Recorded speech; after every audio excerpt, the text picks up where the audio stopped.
So, first of all, I welcome all of you to Exam Junction. Now, let's start today's video. Today's class.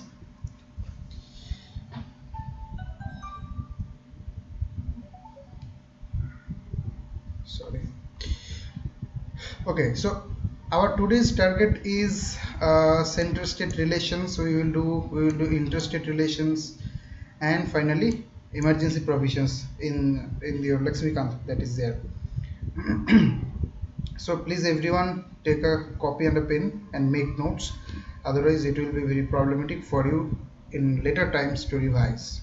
Okay, so make sure that you are making notes. So let's move forward. First of all, we are starting with center state relations. Okay, center state relations কি কারণে আমাদের এটা পড়ার প্রয়োজন?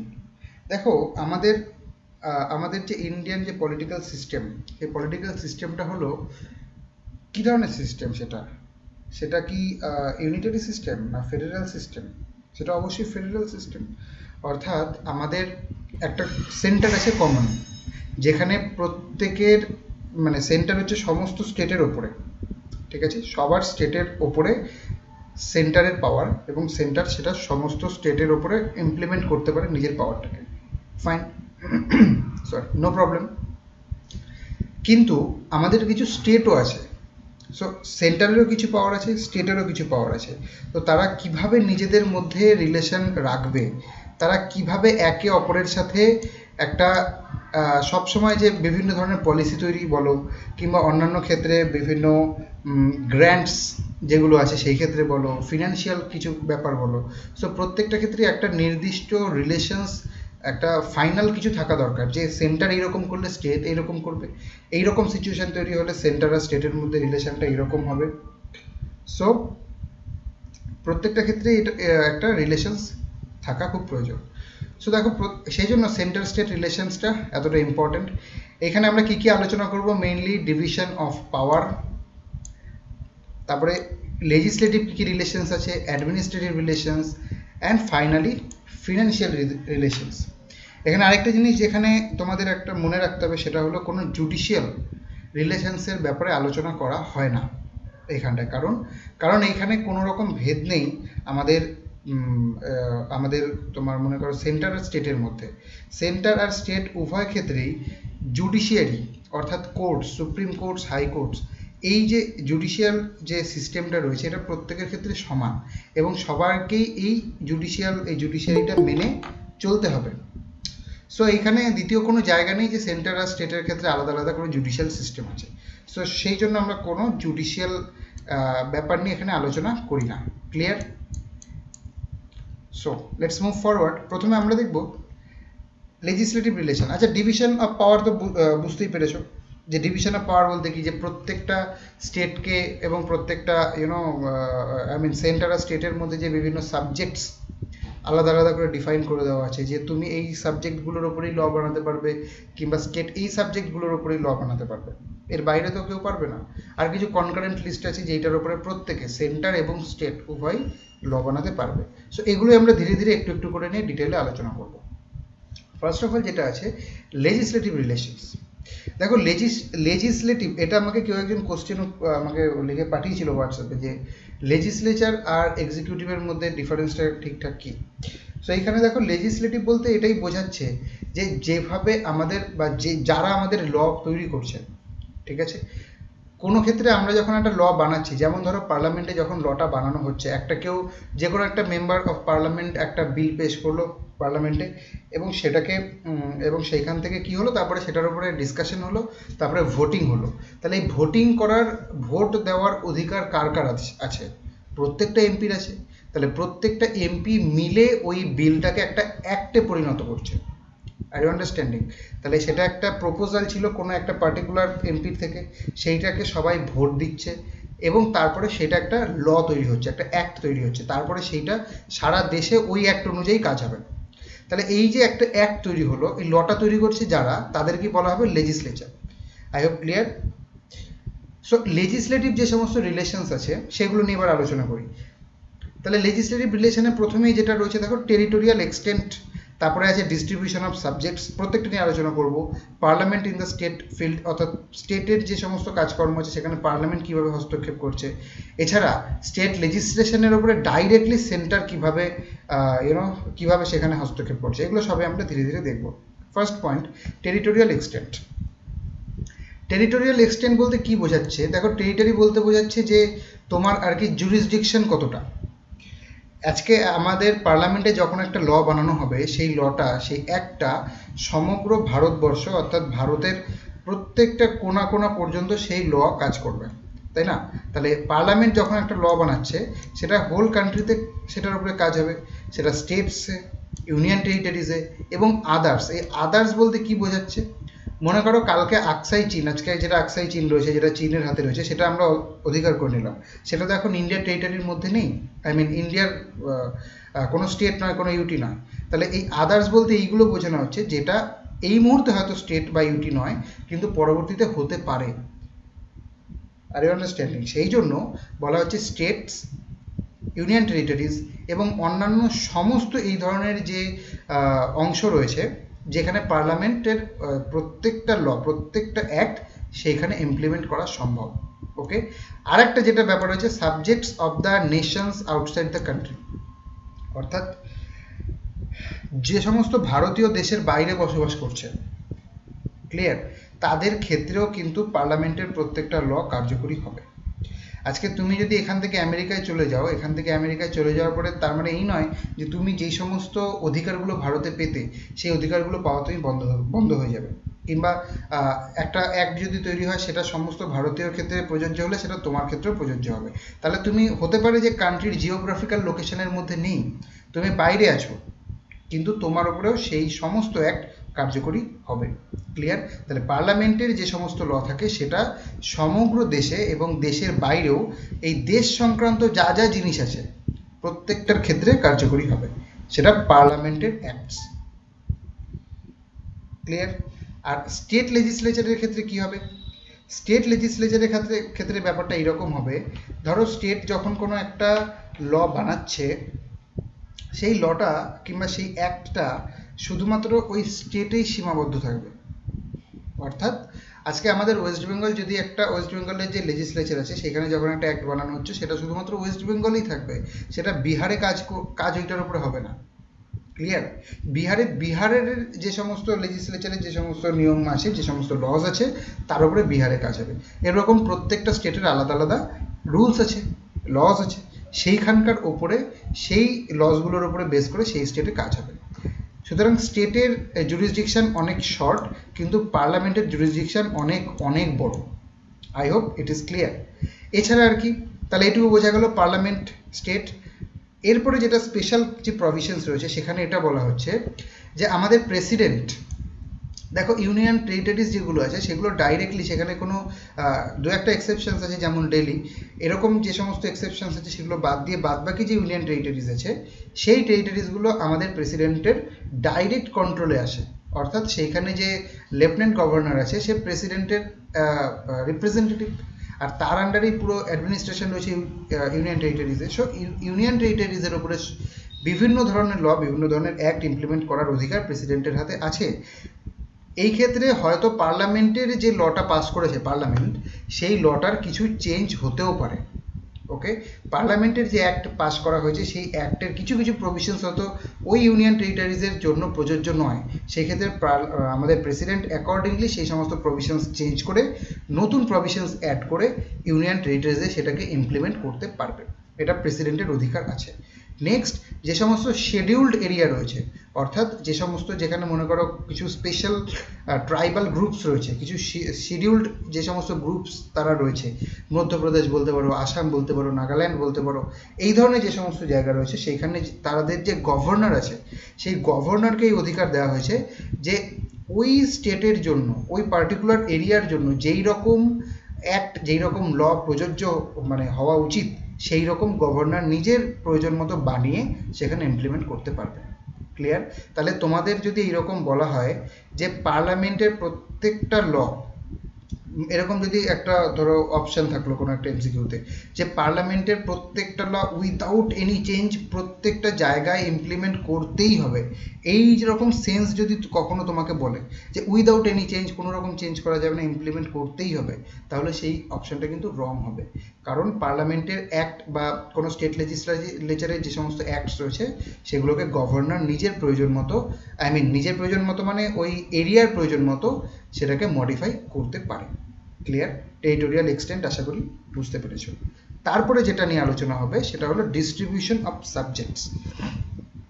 তাহলে distribution of সাবজেক্টসের মধ্যে কি বোঝাচ্ছে? আজকে মনে করো এগ্রিকালচার, ঠিক আছে, এই এগ্রিকালচারের উপরে কে ল বানাবে? এই এগ্রিকালচারের উপরে পার্লামেন্টের থেকে ল বানানো হবে, না স্টেটের থেকে ল বানানো হবে?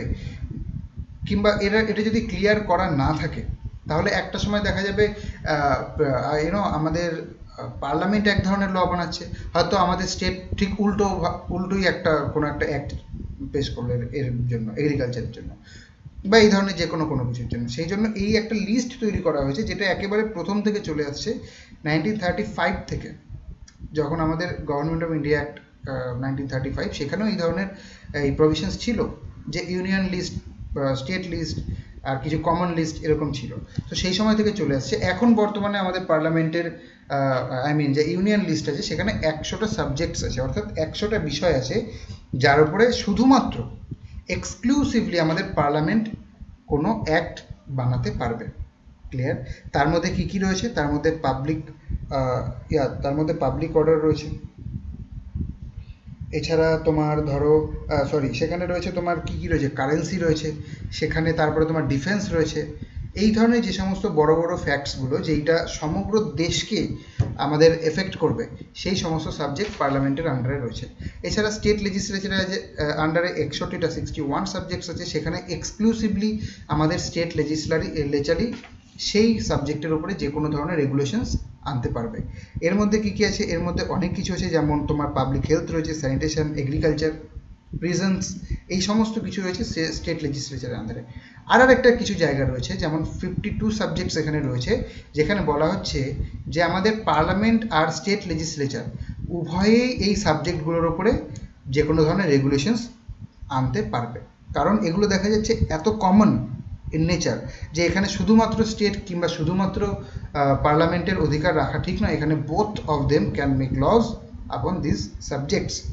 ওকে, এইবার ধরো এইরকম একটা হলো এডুকেশন, এটা একটা কনকারেন্ট লিস্টে আছে এই সাবজেক্ট। এইখানে যখন দুজনেই বানাতে পারবে, অর্থাৎ স্টেটও বানাতে পারবে, আমাদের পার্লামেন্টও বানাতে পারবে ল এর ওপরে। তাহলে আজকে মনে করো আমাদের পার্লামেন্ট এক ধরনের বানালো, স্টেট আরেক ধরনের বানালো। পার্লামেন্ট ধরো এই যে নতুন নিউ এডুকেশন পলিসি এসছে, এখানে যেই স্ট্র্যাটেজিটা ওরা নিয়েছে পার্লামেন্ট, আজকে স্টেট যদি ঠিক আগেরটাই আবার বলে যে না না না ওইসব চলবে না, আমরা আগের নিয়মই মেনে চলবো, তাহলে সেটা কি করা সম্ভব? কারণ এটা তো কনকারেন্ট লিস্ট, এখানে দুজনেই রেগুলেশনস আনতে পারে। তাহলে যদি দুজনের মধ্যে কোলিশন তৈরি হয়, যদি দুজনের মধ্যে একজন আরেকজনের বিরুদ্ধে যায়, অর্থাৎ যদি সিমিলারিটি না থাকে, যদি ডিফারেন্স থাকে, তাহলে কার অ্যাক্ট কিংবা কার রেগুলেশনসটা আমরা কাজে লাগাবো। তাহলে যেই ক্ষেত্রে সেন্টার আর স্টেটের মধ্যে এই ধরনের ডিফারেন্স তৈরি হবে, সব সময় সেন্টারের সিদ্ধান্তই চূড়ান্ত হবে। Clear? In most of the cases, ঠিক আছে, মোস্ট অফ দ্য কেসেস সেন্টারের যে সমস্ত সিদ্ধান্ত, অর্থাৎ পার্লামেন্টের যে ল, সেটাই কিন্তু কার্যকরী হবে, স্টেটের ল কার্যকরী হবে না। এছাড়া আজকে মনে করো এমন একটা সাবজেক্ট নিয়ে আমরা আলোচনা করছি, কিংবা এমন একটা সাবজেক্ট অ্যারাইজ হলো যেটা না তো পার্লামেন্টের আন্ডারে অর্থাৎ ইউনিয়ন লিস্টে আছে, না স্টেট লিস্টে আছে, না কনকারেন্ট লিস্টে আছে, কারোর আন্ডারেই ওই সাবজেক্টটা নেই। তাহলে ওই সাবজেক্টের উপরে কে ল বানাবে, কে সেই সাবজেক্টটাকে, সেই বিষয়টাকে নিয়ে রেগুলেশনস বানাবে? সেই সমস্ত ক্ষেত্রে সমস্ত পাওয়ার চলে যাচ্ছে কিন্তু এটাকে বলে রেসিডিউয়ারি পাওয়ার চলে যাচ্ছে আমাদের পার্লামেন্টের হাতে। ক্লিয়ার? আচ্ছা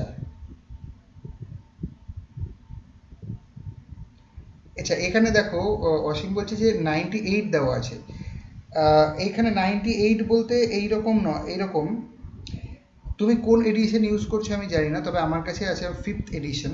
5th এডিশনে এইরকমটাই বলা হয়েছে যে 97 subjects were there in the original list. Okay, আচ্ছা তুমি 6th এডিশন ইউজ করছো, সো আই এম সরি, এটা তাহলে তোমরা অ্যাকর্ডিংলি দেখবে অবশ্যই। আচ্ছা এখানে আরেকটা জিনিস আমি ক্লিয়ার করছি, এই যত নাম্বারস আমি বলছি প্রত্যেকটা নাম্বারস আমি তোমাকে কনসেপ্টটা ব্যাপারটা বুঝিয়ে দিচ্ছি, কিন্তু নাম্বারগুলো প্রত্যেকটা নাম্বার তোমরা নিজেদের বই থেকে, যত তোমাদের লেটেস্ট বই আছে, কারণ আমার বইটা একটু পুরনো, লেটেস্ট বই দেখে সে সমস্ত নাম্বারগুলো ইউজ করবে, ঠিক আছে? নাম্বারসে এক্স্যাক্টলি আমি যেই নাম্বারটা বলছি সেই নাম্বারটা প্লিজ ফলো করো না, কারণ আমার বইটা কিন্তু 5th এডিশন, 6th এডিশন বইটা আমার কাছে নেই। সো নাম্বারসগুলো তোমরা নিজেদের মতো ইউজ করবে। আমার কাছে যেখানে আছে সেখানে হ্যাঁ অবশ্যই গুগল করে নিলেই কোনো প্রবলেম নেই, কারণ গুগলে আপডেটেড জিনিসটাই থাকবে। আচ্ছা এখানে আমার দেওয়া আছে 97টা সাবজেক্ট ছিল ইন দ্য অরিজিনাল লিস্ট, আর 100টা সাবজেক্ট এই মুহূর্তে আছে। This is in the 5th edition of Laxmikanth, and the rest you know what you need to do. Clear? তাহলে এটুকু বোঝা গেল দ্য রেসিডিউয়ারি পাওয়ার পার্লামেন্টের হাতে আছে। Distribution of subjects is complete. Next, parliament is state field. স্টেটের বিভিন্ন ক্ষেত্রে পার্লামেন্টের কি কি অধিকার আছে। ওকে, তাহলে কখন কখন পার্লামেন্ট আমাদের স্টেটের যে সমস্ত সাবজেক্টগুলো আছে তার উপরে বিভিন্ন ধরনের রুলস অ্যান্ড রেগুলেশনস বানাতে পারবে। তাহলে parliament can make laws on subject of state list, subject of state list if, যদি এইরকম ব্যাপারটা হয় যে Rajya Sabha passes a resolution. Rajya Sabha, এবার দেখো রাজ্যসভা বলতে কি বোঝাচ্ছে? রাজ্যসভা হচ্ছে প্রত্যেকটা স্টেটের থেকে রিপ্রেজেন্টেটিভ সেই অ্যাসেম্বলিতে রয়েছে, ইজন্ট ইট? আপার হাউস যেটা আমাদের পার্লামেন্টের, সেখানে প্রত্যেকটা স্টেটের রিপ্রেজেন্টেটিভ রয়েছে। এবার তারা যদি বলে যে হ্যাঁ আমি স্টেটের রিপ্রেজেন্টেটিভ, আমরা বলছি যে প্লিজ মিস্টার পার্লামেন্ট আপনি আমাদের স্টেটের হয়ে একটা একটা রেগুলেশনস আনুন। পার্লামেন্টকে যদি বলে রাজ্যসভা, কিভাবে বলবে না, একটা তাদেরকে রেজলিউশন পাস করতে হবে। রেজলিউশনটা কি হতে হবে? যে যতজন ওখানে প্রেজেন্ট থাকবে এবং ভোট দেবে তার 2/3 মেম্বার এই রেজলিউশনটাকে সাপোর্ট করতে হবে। ক্লিয়ার? যদি 30 জন থাকে তাহলে 20 জন যদি এই রেজলিউশনটাকে সাপোর্ট করে যে হ্যাঁ এই ধরো ওয়েস্ট বেঙ্গলের হয়ে আপনি, পার্লামেন্টকে যদি বলা হয় যে ওয়েস্ট বেঙ্গলের যে স্টেট লিস্ট আছে সেইটার হয়ে আপনি বা আপনারা রুলস বানান, পার্লামেন্টকে যদি বলা হয় কিংবা লোকসভাকে যদি বলা হয়, তাহলে সেই ক্ষেত্রে কিন্তু আমাদের পার্লামেন্ট স্টেট সাবজেক্টের উপরে রুলস বানাতে পারবে। ক্লিয়ার? এটা 1 নম্বর গেল। সেকেন্ড কি হতে পারে? ন্যাশনাল এমার্জেন্সি যখন হবে, যখন ন্যাশনাল এমার্জেন্সি ঘোষণা হয়ে যাবে প্রেসিডেন্টের দ্বারা। আমরা ন্যাশনাল এমার্জেন্সি ডিটেলে পড়বো, so no problem, I hope আমরা আলোচনা করবো ব্যাপারটা। প্রেসিডেন্টস রুল, ন্যাশনাল এমার্জেন্সি হোক, প্রেসিডেন্টস রুল হোক, এই সমস্ত ক্ষেত্রে কিন্তু পার্লামেন্ট স্টেট সাবজেক্টের উপরে রুলস বানাতে পারবে। এছাড়া রিকোয়েস্ট বাই দ্য স্টেটস, যদি মনে করো আজকে বললো যে ওয়েস্ট বেঙ্গল, বিহার আর উড়িষ্যা এরা 3 জন একসাথে হয়ে বললো যে আমাদের কিছু প্রবলেমস আছে এই সাবজেক্টের উপরে, পার্লামেন্টকে বলা হলো যে আপনারা আমাদের এই সাবজেক্টের উপরে প্লিজ কিছু অ্যাক্ট নিয়ে আসুন, তাহলে পার্লামেন্ট কিন্তু সেটা আনতে পারবে। যদি এইরকম রেগুলেশনস আমাদের এরকম একটা রেজলিউশন পাস করা হয় এই সমস্ত স্টেটের লেজিসলেচারে। ক্লিয়ার? আর এখানে আরেকটা জিনিস যেটা মানে মনে রাখার বিষয়, যে এটা কোনো একজন হলে হবে না, শুধু ওয়েস্ট বেঙ্গল চাইলে হবে না, ওয়েস্ট বেঙ্গল আর বিহার কিংবা ওয়েস্ট বেঙ্গল আর একটা, মানে 2 or more, দুটোর বেশি হতে হবে। ক্লিয়ার? আই হোপ দুটোর বেশি স্টেট মিলে রিকোয়েস্ট করলে এটা সম্ভব। আর আরেকটা কি ব্যাপার আছে, টু ইমপ্লিমেন্ট ইন্টারন্যাশনাল এগ্রিমেন্ট। আজকে বলা হলো যে ধরো ইউএনের সাথে একটা এগ্রিমেন্ট সাইন করলো ইন্ডিয়া যে আমরা প্লাস্টিকের ব্যবহার একদম কমিয়ে দেবো, ঠিক আছে, আমরা কোনো প্লাস্টিক উৎপাদন করব না, ধরে নাও। তো দেখা যাচ্ছে যে প্লাস্টিক উৎপাদন বা এই ইন্ডাস্ট্রিটা আমাদের স্টেটের হাতে আছে, তাহলে স্টেট লিস্টের হাতে আছে, সেখানে তো পার্লামেন্ট কিছু করতে পারবে না, কিন্তু সে আবার ইউএনকে কথাও দিয়েছে যে আমরা কোনো প্লাস্টিক উৎপাদন করব না। সেই ক্ষেত্রে যদি এইরকম কোনো ইন্টারন্যাশনাল এগ্রিমেন্ট হয়, তাদেরকে ফুলফিল করার জন্য আমাদের পার্লামেন্ট কিন্তু এই স্টেট লিস্টের থেকে কোনো পার্টিকুলার বা বেশ কিছু সাবজেক্টের উপরে রুলস অ্যান্ড রেগুলেশনস বানাতে পারে। ক্লিয়ার? তাহলে যদি রাজ্যসভা রেজলিউশন পাস করে, যদি ন্যাশনাল এমার্জেন্সি হয়, যদি প্রেসিডেন্টস রুল হয়, আর কিংবা যদি কোনো স্টেটে রিকোয়েস্ট করে, কিংবা যদি কোনো ইন্টারন্যাশনাল এগ্রিমেন্টকে ইমপ্লিমেন্ট করতে হয়, ফলো করতে হয়, সেই ক্ষেত্রে এটা সম্ভব। ক্লিয়ার? তাহলে পার্লামেন্ট এই ক্ষেত্রে আমাদের স্টেট লিস্টের উপরে খবরদারি করতে পারে। Next, centre's control over state legislature. এইটা কখন সম্ভব? আচ্ছা, এর আগে দেখো, এর আগেরটা যেটা বলা হচ্ছে মানে এইখানটায় যে পার্লামেন্ট স্টেটের কোনো একটা রুলসের কোনো একটা সাবজেক্টের উপরে রুল বানিয়ে দেবে, কোনো একটা ল বানিয়ে দেবে, কিন্তু এই ক্ষেত্রে বলা হচ্ছে যে কন্ট্রোল করবে। হয়তো কোনো একটা রুলস অ্যান্ড লস পুরোপুরি সে না বানালেও সেন্টার বা পার্লামেন্ট, কিন্তু একটা কন্ট্রোল থাকবে। কিভাবে কন্ট্রোল থাকবে? গভর্নর, দেখো গভর্নর এমনিতেই কিন্তু প্রেসিডেন্টের লোক, প্রেসিডেন্ট গভর্নরকে নিযুক্ত করছে, তাহলে গভর্নর কিন্তু সেই লগুলোতেই সাইন করবে, সেই অ্যাক্টগুলোতেই সাইন করবে, কিংবা সেই বিলেই সাইন করবে যেই বিলটা প্রেসিডেন্ট বা গভর্নরের মনে হবে যে ঠিকঠাক। তাহলে এই ক্ষেত্রে এটা বোঝাই যাচ্ছে যে এটা সেন্টারের একটা কন্ট্রোল কিন্তু আমাদের উপরে অর্থাৎ স্টেটের উপরে রয়েছে। এছাড়া আরেকটা যেটা বিষয়, গভর্নরের হাতে অনেকগুলো ক্ষমতা আছে, সে হয় সাইন করতে পারে অথবা সাইন না করতে পারে, অথবা কনসিডারেশনের জন্য ফেরত পাঠাতে পারে। আরেকটা যেটা স্পেশাল পাওয়ার আছে যেটা প্রেসিডেন্টের হাতে নেই কিন্তু গভর্নরের হাতে আছে, সেটা কি না, সেটা হলো গভর্নর সেই বিলটাকে বলতে পারে যে এটা থাক, এটা আমি প্রেসিডেন্টকে দেখাবো, সে আমার বস, সে যা বলবে তাই হবে। ঠিক আছে, এইটা গভর্নরের হাতে আছে। তাহলে governor can reserve the bill for the president. Clear? তাহলে এইটা কিন্তু সেন্টারের একটা কন্ট্রোল হচ্ছে স্টেটের উপর। তাহলে এটা সেন্টার স্টেট রিলেশনের মধ্যে অবশ্যই এটা আমাদের জানতেই হবে যে কীভাবে সেন্টার স্টেটকে কন্ট্রোল করছে। এছাড়া certain bill in state legislature only after president sanction. তাহলে কিছু কিছু এমন বিল আছে যেই বিলগুলোকে প্রেসিডেন্ট যদি স্যাংশন করে, প্রেসিডেন্টের পারমিশন থাকে, রিকমেন্ডেশন থাকে, তবেই স্টেট লেজিসলেচারে আনা যাবে, নতুবা আনা যাবে না। এইরকম কিছু কিছু বিল আছে। এছাড়া কি ফিনান্সিয়াল ইমার্জেন্সি বা যখন হবে, তখন কি president can say to reserve money bill for himself. তাহলে মানি বিল যখনই কোনো স্টেটে মানি বিল পাস করা হবে, তখন প্রেসিডেন্ট যদি এরকম বলে যে না এখন ফিনান্সিয়াল ইমার্জেন্সি চলছে, তোমাদের যত মানি বিল আছে সেগুলো রাখো, তোমরা সেই মানি বিল পাস করতে পারবে না, নিজেদের মধ্যে খরচ করতে পারবে না, আমাকে দেখাতে হবে, আমি বলবো যে কোনটা করতে হবে কোনটা করতে হবে না। ক্লিয়ার? তাহলে এই ক্ষেত্রে আমাদের প্রেসিডেন্ট কিংবা আমাদের সেন্টার কিন্তু স্টেটের ওপরে একটা কন্ট্রোল সবসময় করছে। ক্লিয়ার? নেক্সট কি আছে? তাহলে এবার আমাদের মোটামুটি একটা লেজিসলেটিভ যে রিলেশন সেটা কমপ্লিট হলো এখানটায়। তারপরে এবার অ্যাডমিনিস্ট্রেটিভ রিলেশনে আসছি। তাহলে লেজিসলেটিভে কি কি না, ল বানানো, এই ধরনের জিনিসগুলো গেল। অ্যাডমিনিস্ট্রেটিভ রিলেশনে কি কি আছে না, অ্যাডমিনিস্ট্রেটিভ রিলেশনসে আছে যে কিভাবে সেই লগুলোকে ইমপ্লিমেন্ট করা হবে। ঠিক আছে? তাহলে ওখানে লেজিসলেচার ছিল যারা ল বানায়, এখানে হলো যারা ল ইমপ্লিমেন্ট করছে, সেই লগুলোকে কাজে লাগাচ্ছে, তাদেরকে বলা হচ্ছে এক্সিকিউটিভ। ঠিক আছে? তাহলে তারা এক্সিকিউশন করছে সেই পাওয়ারগুলোকে। তাহলে ডিস্ট্রিবিউশন অফ এক্সিকিউটিভ পাওয়ার অবশ্যই obligation of state and the centre, এদের উপরে কি কি দায়িত্ব রয়েছে, centre's direction to the state, এগুলো নিয়ে আমরা আলোচনা করবো one by one. So first of all দেখো ডিস্ট্রিবিউশন অফ এক্সিকিউটিভ পাওয়ার্স কি কি, মানে কোন কোন লগুলোকে, কোন কোন বিলগুলোকে কে কে ইমপ্লিমেন্ট করবে। ইট ইজ ভেরি ক্লিয়ার যে ইউনিয়ন লিস্টের আন্ডারে যে সমস্ত ল তৈরি করা হয়েছে, যে সমস্ত অ্যাক্ট তৈরি করা হয়েছে, সেগুলো সেন্টার ইমপ্লিমেন্ট করবে। সেন্টারের অফিসার যারা আছে তারা অবভিয়াসলি সেই তাদের কাছে ক্লিয়ার কাট ডিরেকশন থাকবে যে এগুলোকে করতেই হবে। ঠিক আছে? আর স্টেট লিস্টে যেই সাবজেক্টস আছে সেগুলো স্টেট গভর্নমেন্ট ইমপ্লিমেন্ট করবে, স্টেটের যে মিনিস্টার্স আছে তারা সেই লগুলোকে, সেই অ্যাক্টগুলোকে ইমপ্লিমেন্ট করবে। Are you understanding? এটা একদম কমন জিনিস।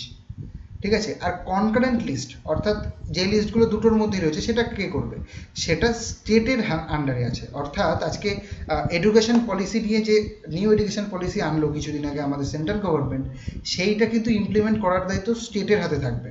অর্থাৎ স্টেটকে বলা হবে, অর্থাৎ বা স্টেট নিজেই এটা করবে যে যত স্কুলস আছে, কলেজেস আছে, তাদেরকে ডিরেকশন দেবে যে তোমরা এইভাবে করো, কারণ আমাদের ওই ওই অ্যাক্টটাকে ইমপ্লিমেন্ট করতে হবে।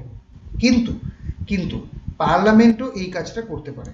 অর্থাৎ কনকারেন্ট লিস্টের আন্ডারে যেই সমস্ত বিল আনা হয়েছে, যে সমস্ত অ্যাক্ট আনা হয়েছে, সেগুলো পার্লামেন্টও ইমপ্লিমেন্ট করতে পারে যদি সেই সংক্রান্ত একটা রেগুলেশন পার্লামেন্টে পাস করা হয় যে এই অ্যাক্টটা ইমপ্লিমেন্ট করার দায়িত্ব পার্লামেন্টের।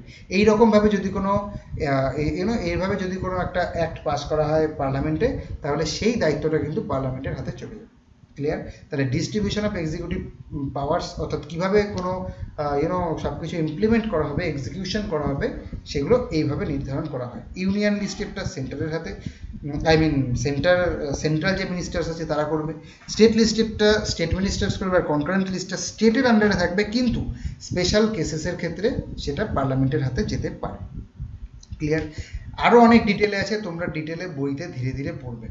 এটা অ্যাজ আ সামারি আমি তো every details I can not take here, কিন্তু খুব সুন্দরভাবে ডিটেলে বলা আছে, ধীরে ধীরে মন দিয়ে পড়বে, খুব সুন্দর ক্লিয়ার হবে। তাহলে ব্রডলি এরকম ব্যাপার, ঠিক আছে? নেক্সট দেখি obligation of state and the centre. তাহলে স্টেট আর সেন্টারের যে সমস্ত কিছু দায়িত্ব আছে একে অপরের প্রতি, কীরকম দায়িত্ব আছে? State has to follow the laws made by the parliament. Clear? দেখো এখানে কোনো রকমভাবেই এরকম সম্ভব না যে যেটা আমি আবার সেই এডুকেশন পলিসিরই যদি আমি এক্সাম্পল নিই, তাহলে আমাদের পার্লামেন্ট এই পলিসিটাকে নিয়ে এসছে, কিন্তু কোনো রকমভাবে আমাদের স্টেট এই পলিসিটাকে ইমপ্লিমেন্ট করলো না, বললো যে না আমরা এটা ইমপ্লিমেন্ট করবো না, এটা সম্ভব নয়। ঠিক আছে? যখন পার্লামেন্ট ওই পলিসিটা বানিয়েছে তখন প্রত্যেকটা স্টেটকে, প্রত্যেকটা ইউটিকে, প্রত্যেকটা জায়গায় এই ব্যাপারটা ইমপ্লিমেন্ট হতেই হবে, তা না হলে কী হবে আমরা দেখব। এছাড়া not to impede executive power of centre, অর্থাৎ সেন্টারের যে সমস্ত এক্সিকিউটিভ পাওয়ার্স আছে, অর্থাৎ সেন্টার যখন তোমার সেন্টার যে সেন্ট্রাল মিনিস্টার্স যে সমস্ত কাজ করতে চাইছে, তারা যেখানে ধরো কোনো প্রজেক্ট তৈরি করতে চাইছে, কোনো হাইওয়ে তৈরি করতে চাইছে, কোনো রেলওয়ে তৈরি করতে চাইছে, এই সমস্ত ক্ষেত্রে কিন্তু স্টেট কোনো রকমভাবে বাধা দিতে পারবে না। ক্লিয়ার? তাহলে বাধা দেওয়া যাবে না, আর সমস্ত পার্লামেন্টের সমস্ত রুলস আমাদের ফলো করে চলতে হবে। এই দুটো কিন্তু অব্লিগেশন অর্থাৎ দায়িত্ব স্টেটের উপরে রয়েছে। যদি এটা না করে, স্টেট যদি এটা না করে, তাহলে আন্ডার আর্টিকেল 356 আমাদের এই স্টেটের উপরে প্রেসিডেন্ট রুল আরোপ করা যেতে পারে। অর্থাৎ ধরো সেন্টারের যে ডিরেকশনস আমরা সেগুলো মানছি না, আমরা কনস্টিটিউশনটাকে তার মানে অবমাননা করছি, তাহলে তখন প্রেসিডেন্ট বলবে না না এ আমাদের কথা শুনছে না, তাহলে এখানে প্রেসিডেন্টস রুল লাগাও, এই যত স্টেট লেজিসলেচারের মিনিস্টার আছে তাদেরকে এখান থেকে সরিয়ে দাও, এখানে আমরাই তো এটাকে পুরো ঠিকঠাকভাবে করবো, আবার ইলেকশন করবো। ক্লিয়ার? তাহলে এই দুটোকে যদি স্টেট যদি সেন্টারের সাথে কোঅপারেট না করে, তাহলে সেখানে প্রেসিডেন্টস রুল নিয়োগ করা যেতে পারে। More than 100 Times presidents rule বিভিন্ন স্টেটে শুরু করা হয়েছিল। তাহলে এই গেল অব্লিগেশনস। এছাড়া সেন্টারের কিছু ডিরেকশন আছে স্টেটের প্রতি। কি কি ডিরেকশন আছে না, এখানে দেখো বিভিন্ন ধরনের ডিরেকশন আছে। তাহলে ওগুলো তো অব্লিগেশন, যে সেন্টারের যে সমস্ত পলিসি আছে সেগুলোকে স্টেটকে ফলো করে চলতেই হবে, এটা বাধ্যতামূলক। আর এই ক্ষেত্রে কিছু কিছু ডিরেকশনস আছে যেগুলো সেন্টার স্টেটকে দিচ্ছে যে তোমরা এরকম করো, এরকমভাবে তোমরা এই কাজগুলোকে করো। যেমন কি কি? Construction and maintenance of communication system. Okay, তাহলে রাস্তাঘাট কিংবা অন্যান্য যে সমস্ত কমিউনিকেশনের ব্যাপার রয়েছে সেগুলোকে যেন মেনটেন করা হয়, সেগুলো যেন কোনো রকমভাবে খারাপ না থাকে। ঠিক আছে? এই ব্যাপার। কিংবা মিলিটারির যে সমস্ত প্রয়োজন, আজকে মনে করো আসামে যদি রাস্তাঘাট ঠিক না থাকে, রাস্তাঘাট ভাঙা কিংবা গর্ত, তাহলে সেই ক্ষেত্রে আজকে আসামকে যদি বলে, চীন বলে কিংবা অন্য একটা দেশ বলে যে আমরা আসামকে নিয়ে নিচ্ছি, ঠিক আছে, তাহলে সেই ক্ষেত্রে তো আমরা আমাদের যদি এরকম যুদ্ধ পরিস্থিতি তৈরি হয়, তাহলে আমরা কি করে আমাদের সেনাবাহিনীকে আসামে পাঠাবো যদি রাস্তা ঠিক না থাকে, যদি কমিউনিকেশনের সিস্টেম ঠিক না থাকে। সেই জন্য বলা হয়েছে যে কমিউনিকেশনের সমস্ত সিস্টেম কিন্তু ঠিক রাখতে হবে, যেখানে যেখানে আর্মির প্রয়োজন আছে, আর্মির যেই জিনিসগুলো প্রয়োজন সেক্ষেত্রে সেগুলো ঠিকঠাক রাখতে হবে। এছাড়া কি কি আছে? রেলওয়ে প্রোটেক্ট করতে হবে। এছাড়া আমাদের যে শিডিউল ট্রাইবস আছে, শিডিউল কাস্ট আছে, এদের প্রতি যেন বিশেষভাবে নজর দেওয়া হয়, এদের প্রতি যেন কিছু স্কিমস তৈরি করা হয়। এগুলো আমাদের সেন্টারের থেকে ডিরেকশন রয়েছে স্টেটের হাতে, সেই জন্য এটা স্টেট সেন্টার রিলেশনের আন্ডারেও আমরা পড়ছি। এনিওয়ে, নেক্সট কি আছে? Cooperation between centre and the state. এই দুটোর মধ্যে যে কোঅপারেশন দরকার, খুবই প্রয়োজন একটা কোঅপারেশন। কীরকম কোঅপারেশন? বিভিন্ন ধরনের ক্ষেত্রে একটা সমস্যা তৈরি হতে পারে। যদি কোনো রকম সমস্যা তৈরি হয় কোনো দুটো স্টেটের মধ্যে কিংবা কোনো রকম দুটো সেন্টারের মধ্যে, সেন্টার আর স্টেটের মধ্যে কিংবা দুটো স্টেটের মধ্যে, তাহলে সেই ক্ষেত্রে কিভাবে সেই সমস্যাগুলোর সমাধান করা হবে? যদি ওয়াটার ডিসপিউট হয়, দেখো আমাদের দেশে প্রচুর নদী আছে, এক একটা দেশে এক একটা নদী এরকম আছে যেটা 2-3টে স্টেটের উপর দিয়েও যাচ্ছে। যেমন তুমি যদি গঙ্গার কথা ভাবো, সেটা উত্তরাখণ্ড হলো, আমাদের ইউপি হলো, বিহার হলো, ওয়েস্ট বেঙ্গল হলো, এইরকম বিভিন্ন অনেক দেশের উপর দিয়ে সেটা অনেক স্টেটের উপর দিয়ে এসছে। তাহলে এবার কোনো একটা স্টেট চ্যানেলাইজ করে প্রচুর জল ওটা নিয়ে নিচ্ছে, আরেকটা স্টেট জল পাচ্ছে না। তাহলে এই ক্ষেত্রে জলের ক্ষেত্রে ওয়াটার ডিসপিউট তৈরি হতে পারে। Are you understanding? কারণ জল সবার প্রয়োজন। তাহলে আজকে যদি ইউপি চ্যানেলাইজ বিভিন্ন ধরনের চ্যানেল তৈরি করলো, সমস্ত জল নিয়ে নিল, আর বিহার হয়ে ওয়েস্ট বেঙ্গলে আস্তে আস্তে সমস্ত জল গেল শুকিয়ে, আমরা কোনো জল পেলাম না, তাহলে তখন আমরা কি করব? একটা ডিসপিউট তৈরি হলো, আমাদের মধ্যে অসন্তোষ তৈরি হবে। এই যে ডিসপিউটগুলো, এইটাকে এটাকে কাউন্টার করার জন্য parliament will come into action. এখানে পার্লামেন্ট সামনে আসবে এবং একটা ওয়াটার ডিসপিউট ম্যানেজমেন্ট বোর্ড এরকম তৈরি করবে, যেটা আমরা দেখবো পরে আরো ডিটেল এই ব্যাপারটা তৈরি করবে, যে যাতে এই সমস্যাগুলো সমাধান হয়। এছাড়া ইন্টারস্টেট কাউন্সিলও তৈরি করা যেতে পারে অন্যান্য সমস্যার ক্ষেত্রে। আজকে যদি দুটো স্টেটের মধ্যে বাউন্ডারি নিয়ে প্রবলেম হয় কিংবা অন্য যে কোনো ধরনের প্রবলেম হয়, সেখানে প্রেসিডেন্ট যদি মনে করে যে এই দুটো স্টেটের মধ্যে সমস্যা চলছে, এখানে একটা কাউন্সিল দরকার যে এই দুটো সমস্যার সমাধান করবে, সেখানে প্রেসিডেন্ট যে কোনো সময় প্রয়োজন অনুযায়ী একটা ইন্টারস্টেট কাউন্সিল তৈরি করতে পারে। ক্লিয়ার? এছাড়া আরেকটা যেই জিনিস বলা হয়েছে, দেখো আজকে আমাদের কলকাতা হাইকোর্ট একটা সিদ্ধান্ত দিল, ঠিক আছে? কলকাতা হাইকোর্ট যে সিদ্ধান্তটা দেবে, সেই সিদ্ধান্তটা এইরকম নয় শুধুমাত্র কলকাতাতেই ইমপ্লিমেন্ট করা হবে। সেই সিদ্ধান্তটা যে শুধুমাত্র কলকাতার ক্ষেত্রেই লাগু হবে, বাদ বাকি অন্য জায়গায় সেই নিয়মটা মেনে চলা হবে না, এরকম নয়, ঠিক আছে? কলকাতা হাইকোর্ট কিংবা অন্য যে কোনো হাইকোর্ট কিংবা সুপ্রিম কোর্ট, অর্থাৎ যে কোনো কোর্ট যে সমস্ত রুলস অ্যান্ড রেগুলেশনস বা যে সমস্ত ডিসিশন নেবে, সেটা সমস্ত অল ওভার দ্য কান্ট্রি সেই ডিসিশনগুলোকে মেনে চলা হবে। তাহলে ফুল ফেইথ অন জুডিশিয়ারি, এই ব্যাপারটা কিন্তু সবাইকে মেনে চলতে হবে। এইরকম সম্ভব নয় যে তুমি বললে যে ওটা তো মহারাষ্ট্রের কোর্ট বলেছে, আমরা সব মানি না, এরকম নয়, ঠিক আছে? ওই মহারাষ্ট্রের হাইকোর্ট মানে এই না যে মহারাষ্ট্রের হাইকোর্ট শুধুমাত্র মহারাষ্ট্রের জন্যই। আমাদের মনে রাখতে হবে যে আমাদের জুডিশিয়ারি হলো ইন্টিগ্রেটেড, সমস্ত কোর্টসকে নিয়ে একটা জুডিশিয়ারি তৈরি হচ্ছে, ঠিক আছে? সুতরাং একজনের সিদ্ধান্ত মানে পুরো দেশে সমস্ত every nooks and corners will be covered by that decision itself. Clear? তাহলে ফুল ফেইথ অন জুডিশিয়ারি এটাও থাকা প্রয়োজন। তারপরে কি? তারপরে আছে সার্ভিসেস। তাহলে সার্ভিসেস বলতে কি বলা হচ্ছে? বিভিন্ন সার্ভিস, যেমন অল ইন্ডিয়া সার্ভিসগুলো কী কী আছে? আইএএস, আইপিএস, আইএফএস, আইআরএস, এই ধরনের যে সমস্ত সার্ভিসগুলো আছে, এগুলো দেখো, এই সার্ভিসগুলোকে রিক্রুটমেন্ট কে করছে? সেন্ট্রাল গভর্নমেন্ট করছে। কিন্তু সেই অফিসাররা কোথায় এসে কাজ করছে? সেই অফিসার এরকম তো নয় যে সবাই সেন্ট্রাল গভর্নমেন্টের আন্ডারে দিল্লিতে বসে, পার্লামেন্টে বসে, কিংবা সমস্ত প্রাইম মিনিস্টারের অফিসে বসে কাজ করছে, এরকম নয়। কিছু অফিসার তারা ওখানে আছে, কিন্তু মোস্ট অফ দেম তারা কিন্তু প্রত্যেকটা স্টেটের প্রত্যেকটা জেলায় রয়েছে। Are you understanding? তাহলে তাদেরকে রিক্রুট করছে সেন্টার, কিন্তু তারা কাজ করছে স্টেটের আন্ডারে। তার মানে বুঝতে পারছো যে যদিও আমরা বলছি যে এটা একটা ফেডারাল স্ট্রাকচার, এখানে কোনো রকম ভাবে এখানে কোনো রকম ভাবে আমরা ইউনিটারি বায়াস আমাদের নেই। আমরা ইউনিটারি নই, আমরা শুধুমাত্র ইউনিয়ন নই, আমাদের যে স্টেট আছে তাদেরও সমান অধিকার আছে, কিন্তু আসলে দেখা যাবে যে এর ব্যাপারটা এরকম নয়। কারণ এই যে অফিসারগুলো, এরা স্টেট গভর্নমেন্ট নিযুক্ত করছে, এদেরকে রিমুভও করতে পারবে স্টেট গভর্নমেন্ট। তাহলে এরা তো কাজ করবে কার হয়ে? না, এরা কাজ করবে অবভিয়াসলি সেন্ট্রাল গভর্নমেন্টের অনেকটা বায়াস এদের মধ্যে থাকবেই, it is very much natural. তাহলে এগুলো কিন্তু একটা ব্যাপার মনে রাখার বিষয়। এছাড়া state PSC, joint public service commission, state public service commission, এদেরকে নিযুক্ত করছে এই দুটোর ক্ষেত্রে। এইটার ক্ষেত্রে যেমন এদেরকে নিযুক্ত করছে কে? এর যে চেয়ারম্যান, তাকে নিযুক্ত করছে কে? গভর্নর। কিন্তু তাকে রিমুভ কে করছে? প্রেসিডেন্ট। Are you understanding? তাহলে গভর্নর নিযুক্ত করলেও একটা কিছু না কিছু কন্ট্রোল প্রেসিডেন্টের হাতে থেকে আছে। জয়েন্ট পাবলিক সার্ভিস কমিশনের ক্ষেত্রেও তাই, ইউনিয়ন পাবলিক সার্ভিস কমিশনের ক্ষেত্রেও তাই। প্রত্যেকটা ক্ষেত্রেই কিন্তু প্রেসিডেন্টের একটা কন্ট্রোল, একটা হিউজ কন্ট্রোল থাকছে। ইউনিয়ন পাবলিক সার্ভিস কমিশন আমরা এখানে কেন আলোচনা করছি? কারণ ইউপিএসসির আন্ডারে যদি কোনো স্টেট রিকোয়েস্ট করে ইউপিএসসিকে, তাহলে ইউপিএসসি কোনো স্টেটের হয়েও রিক্রুটমেন্ট করতে পারে। সেই জন্য আমরা এই ব্যাপারটা এখানে আলোচনা করছি। সুতরাং যে কোনো পাবলিক সার্ভিস কমিশন অর্থাৎ সমস্ত সার্ভিসের ক্ষেত্রে সেটা সেন্টারের হোক কিংবা স্টেটের হোক, সেটা সেই অফিসাররা স্টেটের হয়ে কাজ করুক বা সেন্টারের হয়ে কাজ করুক, সেখানে কিন্তু স্টেটের একটা হিউজ কন্ট্রিবিউশন আছে। Are you understanding? তাহলে এই ব্যাপারটা এগুলো সার্ভিস। Next emergency. এমার্জেন্সি আমরা দেখবো আলাদাভাবে, সুতরাং এখানে আমি আর কিছু এমার্জেন্সি নিয়ে বেশি ডিটেলে যাইনি, কারণ এমার্জেন্সি নিয়ে আমরা এক্ষুনি আলোচনা করবো এরপরে কি আসছে।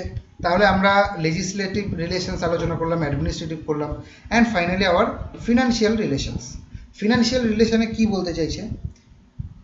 ফিনান্সিয়াল রিলেশনে বলছে যে যে সমস্ত সাবজেক্ট, এখানে দেখো এখানে নির্দিষ্ট লিস্ট রয়েছে, প্রত্যেকটা লিস্টের ক্ষেত্রে যেমন according to the 5th edition of Laxmikanth 15টা সাবজেক্ট এরকম আছে যেটার উপরে ইউনিয়ন শুধুমাত্র সেখান থেকে ট্যাক্স আদায় করতে পারবে, ঠিক আছে? এখানে কিন্তু স্টেট পারবে না। আবার 20টা এরকম ম্যাটার আছে যেখান থেকে স্টেট বা স্টেট লেজিসলেচার সেটার উপরে ট্যাক্স আরোপ করতে পারবে। সুতরাং এই পার্লামেন্ট অথবা স্টেট লেজিসলেচার তারা কোন সাবজেক্টের উপরে ট্যাক্স নেবে, কোনটার উপরে নেবে না, এটা কিন্তু তাদের লিস্টের উপরে ডিপেন্ড করছে। ক্লিয়ার? আর যেই এগেইন এখানেও যেইগুলো বাকি থেকে যাচ্ছে, যেগুলো কোথাও কোনো লিস্টে নেই, সেটা পার্লামেন্টের আন্ডারে যাচ্ছে এবং সেখান থেকে পার্লামেন্ট ট্যাক্স কালেক্ট করবে। ক্লিয়ার? এরপরে কি আছে? এরপরে এখানে আছে তোমার গ্র্যান্টস নিয়ে আলোচনা আছে কিছু। আর আচ্ছা, এখানে আরেকটা জিনিস যেটা মনে রাখার বিষয়, যেটা পরবর্তীতে হয়েছে, যেমন ধরো এরকম কিছু সাবজেক্ট রয়েছে, এরকম কিছু ম্যাটার রয়েছে যেখানে স্টেট সেইটার উপরে ট্যাক্স লাগাচ্ছে কিন্তু সেটা কালেক্ট করছে স্টেট। আবার স্টেট কোনো সাবজেক্টের উপরে ট্যাক্স আরোপ করছে কিন্তু কালেক্ট করছে আমাদের সেন্টার। সো এইরকম কিছু 2-3টে আইডিয়া আছে এখানটায়, তোমরা একটু দেখবে এই জায়গাটায়। This is not very difficult thing, আমি ওই জন্য খুব একটা বেশি ডিটেল এখানটায় যাইনি। এরপরে যেটা আছে গ্র্যান্টস। গ্র্যান্ট বলতে টাকা দেওয়া। এটা তো গেল ট্যাক্স, কে কোথা থেকে ট্যাক্স নেবে। ট্যাক্স ছাড়া যদি কেউ কাউকে টাকা দিতে হয়, যেমন আমাদের ক্ষেত্রে আমাদের মুখ্যমন্ত্রী সবসময় বলতে থাকে যে আমাদের টাকা দিচ্ছে না, আমরা অনেক টাকা পাই সেন্টারের থেকে, অনেক টাকা পাই। এনিওয়ে, মেবি পেতে পারেন, I don't know about that. তাহলে এই যে ব্যাপারগুলো বলছে, কিংবা অন্যান্য স্টেটও বলছে যে সেন্টারের কাছে আমরা টাকা পাই, তাহলে এটা কি গ্র্যান্টস। এই গ্র্যান্টগুলো বাকি রয়ে গেছে, অর্থাৎ এগুলো বলে গেছে, কে বলে গেছে? Finance commission. ফাইন্যান্স কমিশন সম্পর্কে আমরা আলোচনা করবো এরপরে। এরা বলে গেছে যে এই স্টেটকে এই পরিমাণ টাকা দেওয়া দরকার, এদের এগুলো প্রয়োজন, ঠিক আছে? এই কথাটাকে, এই রিকমেন্ডেশন কে করে গেছে? ফাইন্যান্স কমিশন করে গেছে। কিন্তু তথাপি আমরা সেই টাকাগুলো পাচ্ছি না, maybe for any reason, I don't no. তাহলে এই যে গ্র্যান্টসগুলো, এটাকে বলা হচ্ছে স্ট্যাটিউটরি গ্র্যান্টস। বেসিক্যালি দু ধরনের গ্র্যান্টস হয়, স্ট্যাটিউটরি আর ডিসক্রিশনারি। স্ট্যাটিউটরি গ্র্যান্টস কোনগুলো? যেই গ্র্যান্টসগুলো আমাদের ফাইন্যান্স কমিশন বলে দিয়েছে এবং তার অ্যাকর্ডিংলি আমরা সেই টাকাগুলো বিভিন্ন স্টেটের মধ্যে ভাগ করে দিচ্ছি। Statutory grants to the states by the centre. আর ডিসক্রিশনারি গ্র্যান্টস বলতে কি বোঝানো হয়? ডিসক্রিশন বলতে বোঝানো হয় নিজের ইচ্ছা মতো, নিজের অধিকার ওটা। এই জায়গাটায় হয় মজা। যেমন ধরো আজকে যেই স্টেট ধরো তোমার সেন্টারের কথা শুনে চলবে, সেন্টারের সমস্ত পলিসি মেনে চলবে, সেন্টারের বেশি এগেনস্টে যাবে না, তাদেরকে সেন্টার বেশি পরিমাণ টাকা দেবে। Are you understanding? যদিও এইটা কোথাও আলোচনা করা হয় না, এখানে বলা হয় যে তাদের ডেভেলপমেন্টের জন্য দেওয়া হচ্ছে, এই জন্য দেওয়া হচ্ছে, সেই জন্য দেওয়া হচ্ছে, কিন্তু একটা ইনার ইন্টেনশন এইরকমই থাকে যে তোমরা আমাদের সাপোর্টে থাকো। তাহলে এই জন্য এটা হচ্ছে discretionary grant. Are you understanding? তাহলে ডিসক্রিশনারি গ্র্যান্টগুলো বিভিন্ন সেন্টার বিভিন্ন স্টেটকে দেয় নিজের ইচ্ছা মতো, নিজের ভাবনা চিন্তা মতো, যে স্টেটের এটা লাগবে কি লাগবে না, ইত্যাদি ইত্যাদি ইত্যাদি বিভিন্ন প্রয়োজন মতো ডিসক্রিশনারি গ্র্যান্টস দেওয়া হয়। তো দু ধরনের grant, statutory, discretionary, that's it. এরপরে যা ডিটেলে আছে এখানে খুব বেশি তোমাদের সমস্ত কিছু মাথায় একেবারে ঢোকানোর প্রয়োজন নেই। এরপরে যেটা আছে তোমাদের একটুখানি ফিনান্স কমিশন সম্পর্কে আছে। ফিনান্স কমিশনটা কি? ফিনান্স কমিশন হলো আমাদের, এই ফিনান্স কমিশন কে তৈরি করে, কে কনস্টিটিউট করে? It is constituted by the president প্রত্যেক 5 বছর পর পর একটা ফিনান্স কমিশনকে ফিনান্স কমিশন কনস্টিটিউট করে, একটা ফিনান্স কমিশন তৈরি করে। কেন তৈরি করে না? এরা বিভিন্ন ধরনের হিসেব করবে, বিভিন্ন সার্ভে করবে, বিভিন্ন আলোচনা করবে, নানা রকমভাবে একটা সিদ্ধান্তে এসে উপস্থিত হবে যে ট্যাক্সকে যেই পরিমাণ ট্যাক্স সেন্টারের হাতে এসেছে সেইটাকে কিভাবে সেন্টার আর স্টেটের মধ্যে ভাগ করে দেওয়া যায়, কোন স্টেটের কি পরিমাণ টাকা প্রয়োজন, কোন স্টেট কি পরিমাণ টাকা নেবে, তার কোন কোন খাতে সেই টাকা প্রয়োজন, এই যে ব্যাপারগুলো, এই তাহলে শেয়ার অফ ট্যাক্স এইটা আলোচনা কে করে দেবে, এইটা আলোচনা করে দেবে ফিনান্স কমিশন। ক্লিয়ার? এটা প্রেসিডেন্টের দ্বারা কনস্টিটিউট করা হয়, এটা একটা কোয়াসি জুডিশিয়াল বডি, আর এটা প্রত্যেক 5 বছর অন্তর অন্তর চেঞ্জ করা হয় অথবা নতুন করে ফিনান্স কমিশন তৈরি করা হয়। ক্লিয়ার? সো এরপরে যেটা আছে দেখো, এরপরে কিছু তোমার সেন্টার স্টেট এর একটা রিলেশনের মধ্যে বিভিন্ন ধরনের, ধরো ওয়েস্ট বেঙ্গলের সাথে কিভাবে তার রিলেশন হয়েছে, কিভাবে তার ওয়েস্ট বেঙ্গল কিভাবে দাবি করেছে, তার এগেনস্টে সেন্টার কি বলেছে, সেন্টার কখনো দেয়নি কখনো দিয়েছে, কিংবা অন্যান্য স্টেটগুলো একবার এক এক রকম দাবি করেছে, বিভিন্ন কিছু আছে স্টোরির মতো। এখান থেকে মানে এক্সামে আসার মতো খুব একটা বেশি কিছু নেই, সো আমি অতটা এই জায়গাটা ওই জন্য সাথে নেইনি। ক্লিয়ার? সো এইখানে মোটামুটি সেন্টার স্টেট কমপ্লিট হচ্ছে, তারপরে আমাদের ইন্টার স্টেট রিলেশন শুরু হবে। তাহলে সেন্টার স্টেটে আমরা কি কি দেখলাম? সেন্টার স্টেটে আমরা দেখলাম প্রথমে তো লেজিসলেটিভ রিলেশনস, তারপরে অ্যাডমিনিস্ট্রেটিভ রিলেশনস দেখলাম, যে কে কোন লকে কিভাবে ইমপ্লিমেন্ট করবে, কোথায় সেন্টারের ক্ষমতা কোথায় স্টেটের ক্ষমতা, তাই না? স্টেটের সবসময় এটা দায়িত্ব যে সে সেন্টারের সমস্ত ল ফলো করে চলবে। অ্যাডমিনিস্ট্রেটিভ রিলেশনস দেখলাম, ফিনান্সিয়াল রিলেশন দেখলাম। ফিনান্সিয়াল রিলেশন কি কি আছে? ফিনান্সিয়াল রিলেশন এইরকম আছে যে যেখানে কিছু কিছু ক্ষেত্রে আমাদের প্রেসিডেন্ট বলতে পারে যে না এই অ্যাক্টগুলোকে ছেড়ে দাও, এগুলো আমরা দেখে নেব, ঠিক আছে? প্রেসিডেন্টের রিকমেন্ডেশন দরকার হয়, এই ধরনের বিভিন্ন ক্ষেত্রে আমরা দেখলাম। তোমরা ডিটেলে পড়বে, সুন্দর করে পড়বে, এখানে এমন মানে খুব কঠিন কিছু নয়, ইজি জিনিস। আর যদি একটুখানি কারেন্ট অ্যাফেয়ার্সের সাথে মানে খবর যে সমস্ত চারিদিকে চলছে এগুলো মাথায় রেখে এগুলোর সাথে কানেক্ট করে পড়ার চেষ্টা করো, তাহলে দেখবে খুব ইজিলি সব ব্যাপারগুলো আর কি একদম জলজ্যান্ত হয়ে যাচ্ছে চোখের সামনে, ইজি হয়ে যাবে। আর fine, next. So inter state relation. Inter state relation বলতে কি বোঝানো হচ্ছে দেখো, ওকে জাস্ট এ মিনিট।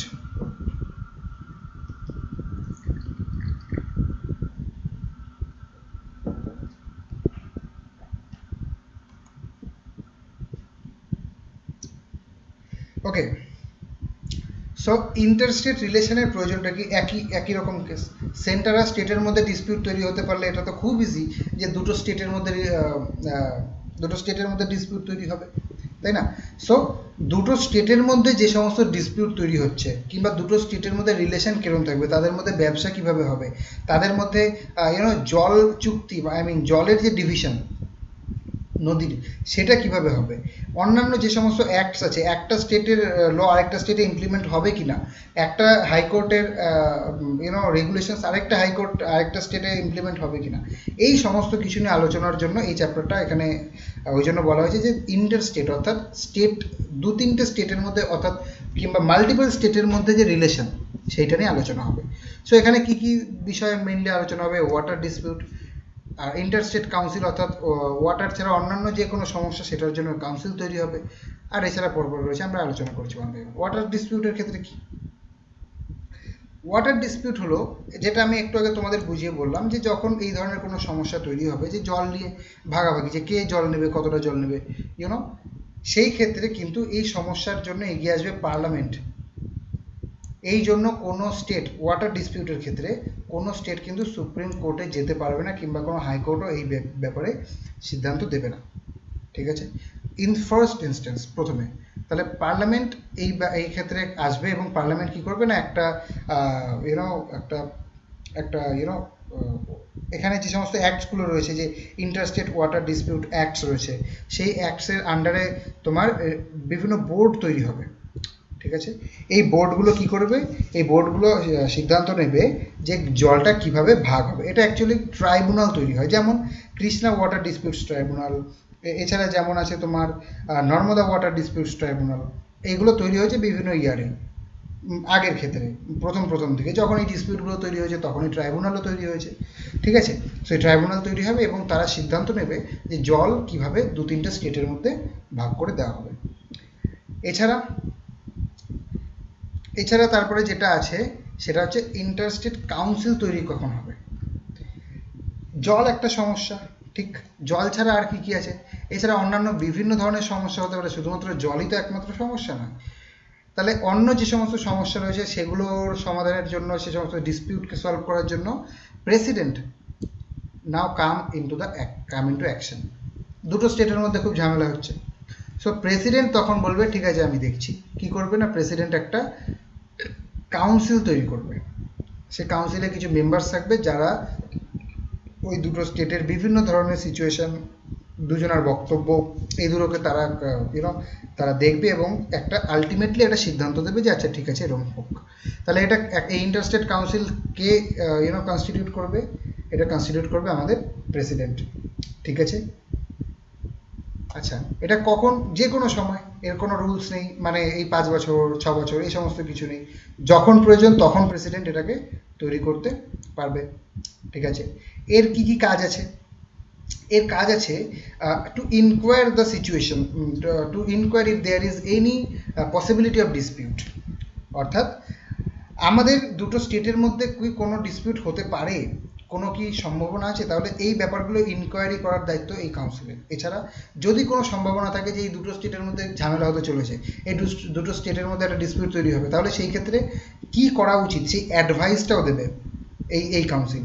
এছাড়া যদি দুটো স্টেটের মধ্যে একটা অলরেডি কোনো প্রবলেম তৈরি হয়ে থাকে, সেই ক্ষেত্রে প্রবলেমটা কেন হলো, কে সঠিক কে ভুল, সেটা ইনভেস্টিগেট করবে, ঠিক আছে।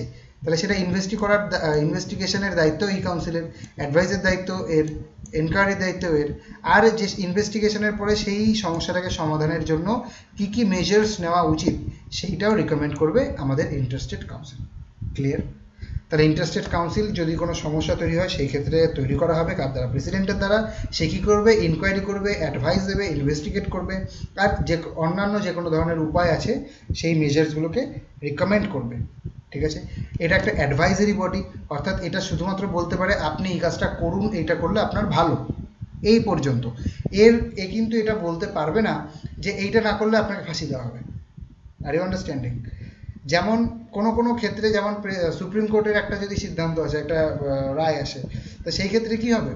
সেই ক্ষেত্রে কেউ যদি সেটাকে না মেনে চলে, তাহলে সেক্ষেত্রে supreme court contempt of court বলবে, বা এই ধরনের অনেক প্রসিডিংস আছে সেগুলো করবে। কিন্তু এই ক্ষেত্রে কোনো সেরকম ব্যাপার নেই, তার রিকমেন্ডসগুলো একটা অ্যাডভাইজারি, সে অ্যাডভাইস দেবে, তুমি ভালো মানে মানলে ভালো, না মানলে কিছু করার নেই। ওকে, সো ইন্টারস্টেট কাউন্সিলের ক্ষেত্রে এটা মনে রাখতে হবে যে এটা একটা অ্যাডভাইজারি বডি, কোনো জুডিশিয়াল অথবা কোয়াসাই জুডিশিয়াল নয়। Fine. Mutual recognition of public acts and records and all this things. অর্থাৎ পাবলিক অ্যাক্টস বলতে গভর্নমেন্ট অ্যাক্টস, অর্থাৎ যে সমস্ত গভর্নমেন্ট আছে তারা যে অ্যাক্টগুলো তৈরি করছে, সেন্ট্রাল গভর্নমেন্ট যে অ্যাক্টগুলো তৈরি করছে, স্টেট যে অ্যাক্টগুলো তৈরি করছে, তাদের যে রেকর্ডসগুলো আছে, তাদের যে রুলস আছে, এই সমস্তগুলোকে প্রত্যেকটা স্টেটকে মেনে চলতে হবে। দেখো, আমাদের স্টেটের মধ্যে, আমাদের দেশে বিভিন্ন ডাইভার্সিটির লোক আছে, বিভিন্ন ভাষার লোক আছে, বিভিন্ন মতাদর্শের লোক আছে, বিভিন্ন রিলিজিয়ানের লোক আছে। সো তাদের মধ্যে সবসময় যে একটা ডিফারেন্স থাকবে, এটা খুব ইজি, ইজন্ট ইট? তাহলে যদি একটা এইরকম কোনো নিয়ম না থাকে যে প্রত্যেককে এই রুলটাকে ফলো করতে হবে, তা না হলে তাকে আমরা জেলে ভরে দেবো। যদি এরকম কোনো রুল না থাকে, তাহলে যে যার মতো চলবে, কেউ সব মেনে চলবে না। তাহলে যেহেতু এত ডাইভার্সিটি রয়েছে, সেই জন্য আমাদের কনস্টিটিউশনে এই একটা প্রভিশন দেওয়া আছে, ফুল ফেইথ অ্যান্ড ক্রেডিট, এই বলে একটা ক্লজ দেওয়া রয়েছে আমাদের কনস্টিটিউশনে। কি বলা হচ্ছে সেখানে? যে না, প্রত্যেকটা স্টেটকে যে সমস্ত পাবলিক অ্যাক্টস রয়েছে, রেকর্ডস রয়েছে, জুডিশিয়াল ডিসিশনস রয়েছে, পাবলিক অ্যাক্টস বলতে শুধুমাত্র সেন্টার নয়, সেন্টার প্লাস স্টেট এক্সিকিউটিভ হতে পারে, লেজিসলেটিভ হতে পারে, প্রত্যেকটা ক্ষেত্রে যা যা সিদ্ধান্ত নেওয়া হবে সেগুলো শুধুমাত্র সেন্টারের ক্ষেত্রে সীমাবদ্ধ নয় কিংবা স্টেটের ক্ষেত্রে সীমাবদ্ধ নয়, প্রত্যেকটা every nook and corner will be covered by those acts, records, decisions and all these things. Clear? তাহলে এইটা হচ্ছে mutual recognition of public acts. Are you understanding? Up to every corner of the nation, সে যেখানেই হোক, আন্দামানেও কিন্তু মেনে চলা হবে দিল্লির কোনো একটা অ্যাক্ট যদি পাস করা হয়, ঠিক আছে। সো এটা হলো। নেক্সট কি? ইন্টারস্টেট ট্রেডিং নিয়ে এবার আলোচনা। তাহলে এতক্ষণ ধরে আমরা যেটা নিয়ে আলোচনা যেগুলো নিয়ে হলো যে আই মিন কোনো জলের সমস্যা হলে কি হবে, অন্যান্য ক্ষেত্রে সমস্যা হলে কি হবে, কিংবা কেউ একজন একটা স্টেটের রুল আরেকটা স্টেট মানবে কিনা, একটা কোর্টের নিয়ম আরেকটা কোর্ট আরেকটা স্টেট মানবে কিনা, এগুলো নিয়ে দেখলাম যে না সবাই সব মেনে চলবে। ইন্টারস্টেট ট্রেডের ক্ষেত্রে কি হবে না, ইন্টারস্টেট ট্রেডে আর্টিকেল 301 অফ আওয়ার কনস্টিটিউশনই বলে দিচ্ছে যে ফ্রিডম অফ ইন্টারস্টেট ট্রেড, অর্থাৎ এখানে কোনো রকম বাধা থাকবে না। আর্টিকেল 301-এ বলছে যে কোনো রকম বাধা থাকবে না, প্রত্যেকটা স্টেটে যে কোনো ধরনের ট্রেড করতে পারবে, তুমি এই স্টেট থেকে আরেকটা স্টেটে গিয়ে করতে পারবে, একটা লোক এখানে এসে করতে পারবে, নো প্রবলেম। আবার ঠিক এরপরে আর্টিকেল 302-এ বলছে এই যে ব্যাপারটা, যে parliament and state legislature can restrict the interstate trade for public interest. এটা কিন্তু এইটার পরেই, অর্থাৎ 302 নম্বর আর্টিকেলে এই কথাটা বলা হচ্ছে যে যদি এইরকম হয় যে কোনো একটা ট্রেড কিংবা কোনো একটা সময় এরকম দেখা গেল যে এই সময় এই ট্রেডিংটা করা ঠিক নয়, তাতে in larger context it will make some problem for the public, সেই ক্ষেত্রে পার্লামেন্ট রেস্ট্রিক্ট করতে পারে। এছাড়া স্টেট লেজিসলেচারও কিন্তু এই রেস্ট্রিকশন আনতে পারে, কিন্তু এই ক্ষেত্রে যদি কোনো বিল পাস করতে হয় স্টেট লেজিসলেচারকে, অর্থাৎ যে সে বললো যে স্টেট লেজিসলেচার বললো, ওয়েস্ট বেঙ্গল বলে যে আমরা উড়িষ্যার সাথে কোনো বিজনেস করবো না, সমস্ত কিছু বন্ধ, এবং এই বলে একটা বিল পাস করে ফেললো, সেটা যখন তখন সে বিলটা পাস করতে পারবে না। এই ধরনের বিল, অর্থাৎ যখন ইন্টারস্টেট ট্রেড এইটাকে তুমি বন্ধ করতে চাইছো, সেই ক্ষেত্রে যে বিলটা তোমায় পাস করতে হবে সেটা কিন্তু প্রেসিডেন্টের রিকমেন্ডেশন লাগবে, প্রেসিডেন্টের পারমিশন লাগবে এই বিলটা পাস করার ক্ষেত্রে। যেটা একটু আগে বললাম যে এমন কিছু বিল থাকে যে বিলগুলোকে পাস করার সময় প্রেসিডেন্টের রিকমেন্ডেশন লাগে, এটা কিন্তু সেই ধরনেরই একটা বিল। ক্লিয়ার? তাহলে ইন্টারস্টেট ট্রেড তো এমনিতে ফ্রি, কিন্তু যদি কোনো প্রয়োজন হয়, যদি কোনো সমস্যা তৈরি হয়, যদি কোনো এরকম সিচুয়েশন অ্যারাইজ হয়, সেই ক্ষেত্রে আমাদের পার্লামেন্ট এবং স্টেট লেজিসলেচার এই ট্রেডকে আটকাতে পারে, বন্ধ করতে পারে। ফাইন। এরপরে এমার্জেন্সি শুরু হবে। সো ইন্টারস্টেট রিলেশন তো বেশি বড় এমন কিছু নয়, এইটুকুই। এখানে তাহলে আমরা দেখলাম যে দুটো স্টেটের মধ্যে কীরকমভাবে কী রিলেশনস আছে, তাদের কোনো সমস্যা হলে সেগুলো কীভাবে মেটানো হয়, তাদের ট্রেড কীভাবে হয়। এইবার আমরা এমার্জেন্সিতে যাব। এমার্জেন্সিতে কি দেখব না, এমার্জেন্সিতে বেসিক্যালি আমরা যেটা দেখব যে সেন্টার আর স্টেটের মধ্যে রিলেশনটা কীরকম হয় যখন এমার্জেন্সি সিচুয়েশন তৈরি হয়। সো এমার্জেন্সি সিচুয়েশন কি? আচ্ছা, এটা শুরুর আগে তোমরা আমাকে একটুখানি কমেন্ট করে ওকে বা এই ধরনের কিছু লিখে জানাও, কারণ আগের দিনের যা হয়েছিল মানে আমি পড়িয়ে গেছি আর এদিকে সমস্ত কিছু বন্ধ হয়ে গেছে। তোমরা ওকে লিখে জানাও আছো কি না কেউ, মানে তোমরা শুনতে টুনতে পাচ্ছ কিনা। ওকে ফাইন, কারণ আগের দিন আমি তো আমার ক্লাস কমপ্লিট করে ফেলেছি, তারপরে লাস্ট যখন আমি জিজ্ঞাসা করছি যে তোমরা বুঝেছো কিনা আমায় জানাও, তখন দেখছি আর কোনো সাড়া নেই। সো এনিওয়ে তো এরকম প্রবলেম হলে অ্যাটলিস্ট আমাকে হোয়াটসঅ্যাপে মেসেজ করবে, ঠিক আছে? হোয়াটসঅ্যাপ গ্রুপে গিয়ে মেসেজ করবে যে স্যার এরকম প্রবলেম হচ্ছে। যাই হোক, সো এমার্জেন্সি প্রভিশন শুরু করছি তাহলে। এমার্জেন্সি প্রভিশনটা বলা আছে হলো আমাদের no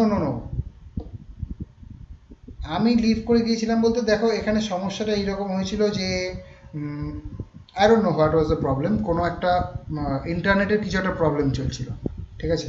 I don't know what is it, আমি এখান থেকে কেন লিভ করব? Okay, I don't know what was the situation, but anyway leave it নাও।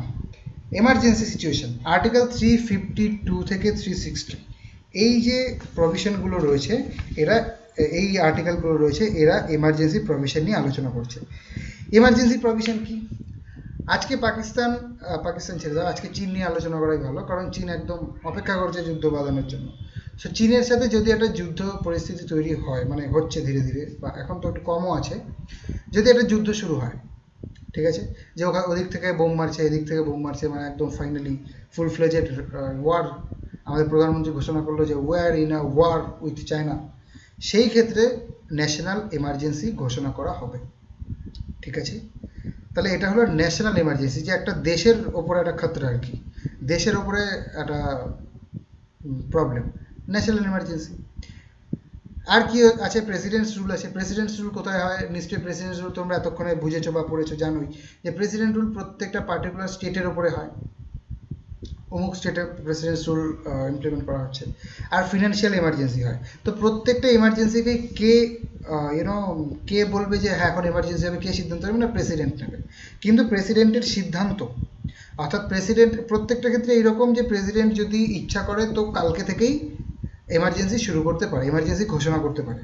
কিন্তু এখানে মনে রাখতে হবে যে প্রেসিডেন্ট ইচ্ছা করলেই পারবে তার মানে এই নয় যে প্রেসিডেন্ট যা খুশি তাই করবে, কারণ এটা জুডিশিয়াল রিভিউয়ের আন্ডারে পড়ে, যেটা আগে ছিল না, পরবর্তীতে অ্যামেন্ডমেন্টের মাধ্যমে এটা আনা হয়েছে যে প্রেসিডেন্টের wish is under the judicial review. Clear? So national emergency first আমরা শুরু করি। দেখো এইটা আছে আমাদের আর্টিকেল 352-তে লেখা আছে এই সম্পর্কে, ন্যাশনাল এমার্জেন্সি সম্পর্কে শুরু, তারপরে আরও আর্টিকেলগুলো রয়েছে পরপর। কি বলছে? এটা কার দ্বারা প্রোক্লেম করা হবে? By the president. কিন্তু প্রেসিডেন্ট নিজের ইচ্ছা হলেই শুধুমাত্র ন্যাশনাল এমার্জেন্সি ঘোষণা করতে পারবে তা নয়, এখানে রিটেন রিকমেন্ডেশন লাগবে অফ দ্য ক্যাবিনেট। ওকে, ক্যাবিনেটে যে সমস্ত মিনিস্টার্স আছে তারা যদি রিকমেন্ড করে, তারা যদি লিখিতভাবে প্রেসিডেন্টকে রিকমেন্ড করে, তবেই একমাত্র আমাদের প্রেসিডেন্ট ন্যাশনাল এমার্জেন্সি ঘোষণা করতে পারবে। মনে রাখতে হবে এটা ন্যাশনাল এমার্জেন্সির ক্ষেত্রে, অন্যান্য এমার্জেন্সির ক্ষেত্রে নয়। ক্লিয়ার? শুধুমাত্র ন্যাশনাল এমার্জেন্সির ক্ষেত্রে রিটেন রিকমেন্ডেশন লাগবে অফ দ্য ক্যাবিনেট।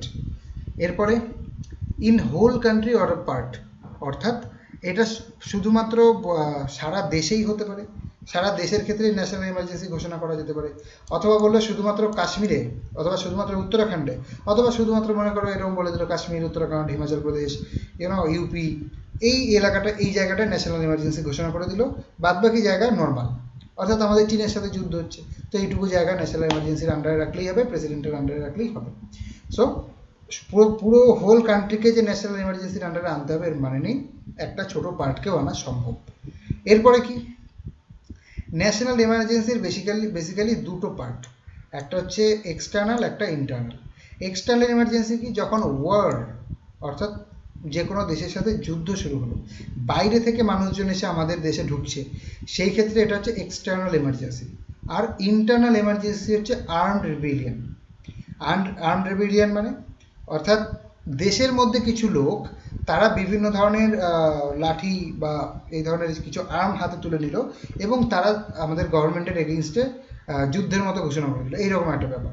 ঠিক আছে? আর্ম রেবিলিয়ন, এই ব্যাপারটা নিয়ে একটা অনেক সমালোচনা রয়েছে যে এইটা কি, কোন জিনিসটাকে আর্ম রেবিলিয়ন বলা চলে, কোনটাকে বলা চলে না, এইদিকে সমালোচনা রয়েছে। সো তোমাদের টার্মটা মনে রাখলেই হবে যে আর্ম রেবিলিয়ন হলে সেটাকে ইন্টারনাল এমার্জেন্সি, ওয়ার বা এক্সটার্নাল, বাইরে থেকে লোক এলে সেটাকে এক্সটার্নাল এমার্জেন্সি বলে। ঠিক আছে? এছাড়া এই যে ন্যাশনাল এমার্জেন্সি ঘোষণা করা হলে এটাকে কোর্টে চ্যালেঞ্জ করা সম্ভব, যেটাকে বলা হচ্ছে জুডিশিয়াল রিভিউয়ের আন্ডারে পড়ে, সুতরাং এটাকে কোর্টে চ্যালেঞ্জ করা সম্ভব। ন্যাশনাল এমার্জেন্সি বোঝা গেল প্রেসিডেন্টের দ্বারা হয়, রিটেন রিকমেন্ডেশনটাকে ক্যাবিনেটের, হোল কান্ট্রি অথবা পার্ট অফ দ্য কান্ট্রি এটাকে প্রোক্লেম করা সম্ভব। এক্সটার্নাল এমার্জেন্সি, ইন্টারনাল এমার্জেন্সি আলাদা আলাদা। Internal emergency challenge in court সম্ভব। নেক্সট, তাহলে আমাদের এমার্জেন্সির ক্ষেত্রে পার্লামেন্টের অ্যাপ্রুভাল ইজ আ মাস্ট। সমস্ত এমার্জেন্সির ক্ষেত্রে পার্লামেন্টের অ্যাপ্রুভাল মাস্ট বলতে কীরকম? ধরো আজকে যুদ্ধ লেগে গেল, কেউ জানে না কখন যুদ্ধ লাগবে, কখন বাইরে থেকে লোক এসে ঝামেলা করবে, কখন দেশের মধ্যে একটা রিভিলিয়ন তৈরি হবে, কেউ জানে না। সুতরাং আগে থেকে ব্যাপারটা অ্যাপ্রুভালের প্রয়োজন নেই, সম্ভব নয় আগে থেকে পার্লামেন্টের অ্যাপ্রুভাল, কারণ কী করে অ্যাপ্রুভাল হবে? কখন অ্যাপ্রুভালের প্রয়োজন? আজকে যদি প্রেসিডেন্ট ঘোষণা করে যে এখন থেকে ন্যাশনাল এমার্জেন্সি শুরু হলো, তাহলে আজকে থেকে এক মাসের মধ্যে, আর ইউ আন্ডারস্ট্যান্ডিং, আজকে হচ্ছে আমাদের 29 তারিখ, ঠিক আছে? আজকে 29 তারিখ মেবি। সো আজকে থেকে শুরু করে, ওকে আই ডোন্ট নো আজকে 29 না 28, ওকে 28 তারিখ, আজকে থেকে শুরু করে আগামী এক মাসের মধ্যে, অর্থাৎ 28শে সেপ্টেম্বরের মধ্যে এইটাকে পার্লামেন্ট থেকে অ্যাপ্রুভ করতে হবে। ক্লিয়ার? তাহলে যেদিন থেকে ইস্যু হলো, ইস্যুর থেকে শুরু করে আমাদের এক মাস টাইম আছে হাতে, তার মধ্যে পার্লামেন্টকে এটা অ্যাপ্রুভ করে দিতে হবে। ঠিক আছে? সিম্পল মেজরিটিতে হবে না, স্পেশাল মেজরিটি লাগবে, স্পেশাল মেজরিটি। ক্লিয়ার? তারপরে কি, যদি লোকসভা সেশনে না থাকে, যদি সেই সময় লোকসভার সেশন নেই মনে করো, সেটাকে ডিসলভ করে দেওয়া হয়েছে কিংবা অন্য কোনো প্রবলেম হয়েছে, এবং যদি সেটাকে রাজ্যসভাকে তাহলে অ্যাপ্রুভ করতে হবে অবভিয়াসলি। আর যখন লোকসভা আবার সেশন শুরু হবে তখন থেকে 1 মাসের মধ্যে সেটাকে আবার আমাদের অ্যাপ্রুভ করে দিতে হবে। I hope it is clear. যেদিন থেকে ইস্যু করা হলো তার 1 মাসের মধ্যে সেটাকে যেভাবেই হোক সেটাকে অ্যাপ্রুভ করতেই হবে। যদি লোকসভা না থাকে, অ্যাপ্রুভ করতে হবে মানে কি, both of the houses, Lok Sabha এবং রাজ্যসভা দু জায়গাতেই সেটাকে অ্যাপ্রুভ করতে হবে স্পেশাল মেজরিটিতে। যদি লোকসভা সেশনে না থাকে তাহলে রাজ্যসভাকে অ্যাপ্রুভ করতে হবে, এবং যখন লোকসভা আবার সেশনে আসবে তখন থেকে শুরু করে 1 মাসের মধ্যে সেটাকে কিন্তু লোকসভাতে অ্যাপ্রুভ হয়ে যেতে হবে। ঠিক আছে? এইভাবে করে ইনডেফিনাইট পিরিয়ড পর্যন্ত চলতে পারে। Are you understanding? একবার অ্যাপ্রুভ করা হলো, 6 মাস চললো, আবার করা হলো 6 মাস চললো, আবার করা হলো 6 মাস চললো, এইভাবে করে যতদিন খুশি আমরা আমাদের ন্যাশনাল এমার্জেন্সিকে এগিয়ে নিয়ে যেতে পারি, কিন্তু একবার অ্যাপ্রুভ করার পরে 6 মাস। ঠিক আছে? আজকে অ্যাপ্রুভ করলো, 6 মাস পর্যন্ত সেটার ভ্যালিডিটি, 6 মাস পরে আর সেটার ভ্যালিডিটি থাকবে না, 6 মাস পরে কিন্তু সেটা it will be overruled. Clear? এটুকু বুঝেছো? অ্যাপ্রুভালটা বুঝেছো? আমাকে একটুখানি ইয়েস লেখো, ইয়েস লেখো, বুঝেছো কিনা, কারণ এই জায়গাটা একটুখানি জটিল। বুঝেছো অ্যাপ্রুভালটা? বাকিরা বুঝেছো পার্লামেন্টের অ্যাপ্রুভালটা? ওকে, তাহলে এটা এইভাবে হচ্ছে আমাদের ন্যাশনাল এমার্জেন্সি পার্লামেন্টে অ্যাপ্রুভ হলো। এইবার যখন অ্যাপ্রুভ হয়ে গেল, এমার্জেন্সি চলছে, 1 বছর চললো এমার্জেন্সি, এবার উঠবে কিভাবে? উঠবে আমাদের প্রেসিডেন্টের যখন খুশি। প্রেসিডেন্ট যদি মনে করে আজকে তুলে দেবে, ওয়েলকাম, ইউর ওয়েলকাম, তুমি আজকে তুলে দিতে পারো, নো প্রবলেম। যে কোনো সময় প্রেসিডেন্ট এটাকে রিভোক করতে পারে। কিন্তু যদি আমাদের পার্লামেন্টে এইরকম একটা পার্লামেন্টে যদি রেজলিউশন এরকম করা হয় যে হ্যাঁ এবার এবার এমার্জেন্সি থামাতে হবে, বন্ধ করতে হবে, তাহলে president has to revoke the our national emergency. Clear? তাহলে প্রেসিডেন্টের যতদিন খুশি যখন খুশি বন্ধ করতে পারে, রিভোক করতে পারে, কিন্তু পার্লামেন্ট থেকে যদি রেজলিউশন পাস করা হয় তাহলে প্রেসিডেন্টকে রিভোক করতেই হবে। তাহলে এটা ডিপেন্ড করছে কার উপরে? পার্লামেন্টের উপরে। ক্লিয়ার এটা? তাহলে রিভোক হচ্ছে এইরকম ব্যাপার। নেক্সট কি, ন্যাশনাল এমার্জেন্সির কী কী এফেক্টস রয়েছে। ন্যাশনাল এমার্জেন্সি হলে সেটা স্টেটের সাথে সেন্টারের কী রিলেশনস থাকবে, সেন্টার কীভাবে স্টেটকে কন্ট্রোল করবে, এই সমস্ত ব্যাপার নিয়ে আলোচনা হবে। কি হচ্ছে এখানে না, state government not suspended but under centre's control. অর্থাৎ যখন ন্যাশনাল এমার্জেন্সি ঘোষণা করা হবে, যেই স্টেটে কিংবা যেই এরিয়ায় ঘোষণা করা হলো, সেই স্টেটে এরকম নয় যে সেই স্টেটের সমস্ত গভর্নমেন্টকে সাসপেন্ড করা হলো, সেই মুখ্যমন্ত্রী থাকবে না, সেখানকার মিনিস্টার্স আর থাকবে না, কিছুই থাকবে না, সমস্ত সেন্টারের হাতে, এরকম নয়। সেখানকার স্টেট গভর্নমেন্ট থাকবে, শুধুমাত্র কী হবে না, ওইখানকার যে সাবজেক্টগুলো আছে সেই সাবজেক্টগুলোর ওপরে পার্লামেন্টেরও ক্ষমতা চলে আসবে। Are you understanding? তাহলে গভর্নমেন্ট থাকবে, লেজিসলেচার থাকবে, সমস্ত কিছু থাকবে, কিন্তু পাওয়ার চলে যাবে কার হাতে? পাওয়ার চলে যাবে সেন্টারের হাতে। সেন্টারস কন্ট্রোল তৈরি হয়ে যাবে সেই জায়গায়। ঠিক আছে? এইবার যদি তাহলে এবার সেখানকার সেই সংক্রান্ত রুলস কে বানাবে? পার্লামেন্ট বানাবে। যদি পার্লামেন্ট কোনো কারণে সেই সময় সেশনে না থাকে তাহলে প্রেসিডেন্ট কিন্তু সেই সময় অর্ডিন্যান্স পাস করতে পারবে সেই স্টেট বা সেই এরিয়ার জন্য। ক্লিয়ার? তাহলে কোনো রকমভাবে স্টেট গভর্নমেন্টকে আমরা বাতিল করছি না, ডিসলভ করছি না, সাসপেন্ড করছি না, কিন্তু সেন্টারের পাওয়ার বেড়ে যাচ্ছে। এরপরে life of parliament can be increased for 1 year at a time। অর্থাৎ যখন সেন্টারের যখন ন্যাশনাল এমার্জেন্সি ঘোষণা করা হলো তখন পার্লামেন্টে এই ব্যাপারে একটা রেজলিউশন পাস করা হবে যে এখন তো ন্যাশনাল এমার্জেন্সি চলছে, তাহলে কি করে আর নতুন করে ভোট হবে? মনে করো তোমার 5 বছর হয়ে গেছে, 5 বছরের একদম শেষ দিনে ন্যাশনাল এমার্জেন্সি ঘোষণা করা হলো কিংবা কয়েকদিনে ঘোষণা করা হলো, তাহলে তখন কি করে আর নতুন করে ভোট সম্ভব নয়। তখন কি করা হবে না, পার্লামেন্টের রেজলিউশন পাস করা হবে, এটা বলা হবে যে আগামী 1 বছর পর্যন্ত পার্লামেন্টের আয়ু বাড়ানো হলো, লাইফ বাড়ানো হলো, ঠিক আছে। 1 বছর হয়ে গেল, তখনও যদি আবার ন্যাশনাল এমার্জেন্সি না ওঠে, ওই 1 বছর পরে আবার সেই রেজলিউশন পাস করা হবে এবং আবার 1 বছর বাড়ানো হবে, ঠিক আছে। এইভাবে করে করে করে করে কিন্তু আমাদের পার্লামেন্টের লাইফ বাড়ানো সম্ভব ডিউরিং ন্যাশনাল এমার্জেন্সি। আরেকটা জিনিস এখানে, যদি ওয়ার, এই ব্যাপারটা মনে রাখতে হবে, ন্যাশনাল এমার্জেন্সির ক্ষেত্রে যদি ইন্টারনাল এমার্জেন্সি হয়, অর্থাৎ আর্মড রেভিলিয়ান হয়, ঘরের ভেতরের সমস্যা হয়, তাহলে আর্টিকেল 19, আর্টিকেল 359কে আমরা সাসপেন্ড করব না। Are you understanding or not? যদি ওয়ার হয়, অর্থাৎ বাইরে থেকে আমাদের উপরে হামলা হয়, তাহলে সেই ক্ষেত্রে আমরা আর্টিকেল 19কে সাসপেন্ড করবো। আর্টিকেল 19-এ কি আছে? ফ্রিডম অফ স্পিচ আছে, ফ্রিডম অফ অ্যাসেম্বলি আছে, এই ধরনের জিনিসগুলো আছে আর্টিকেল 19-এ। তাহলে যদি আমাদের বাইরে থেকে সমস্যা তৈরি হয়, তাহলে আমাদের যদি আবার ভেতরেও ওই সমস্ত বিভিন্ন অ্যাসেম্বলি হয়, প্রোটেস্ট হয়, তাহলে আমরা কোন দিকে কন্ট্রোল করব?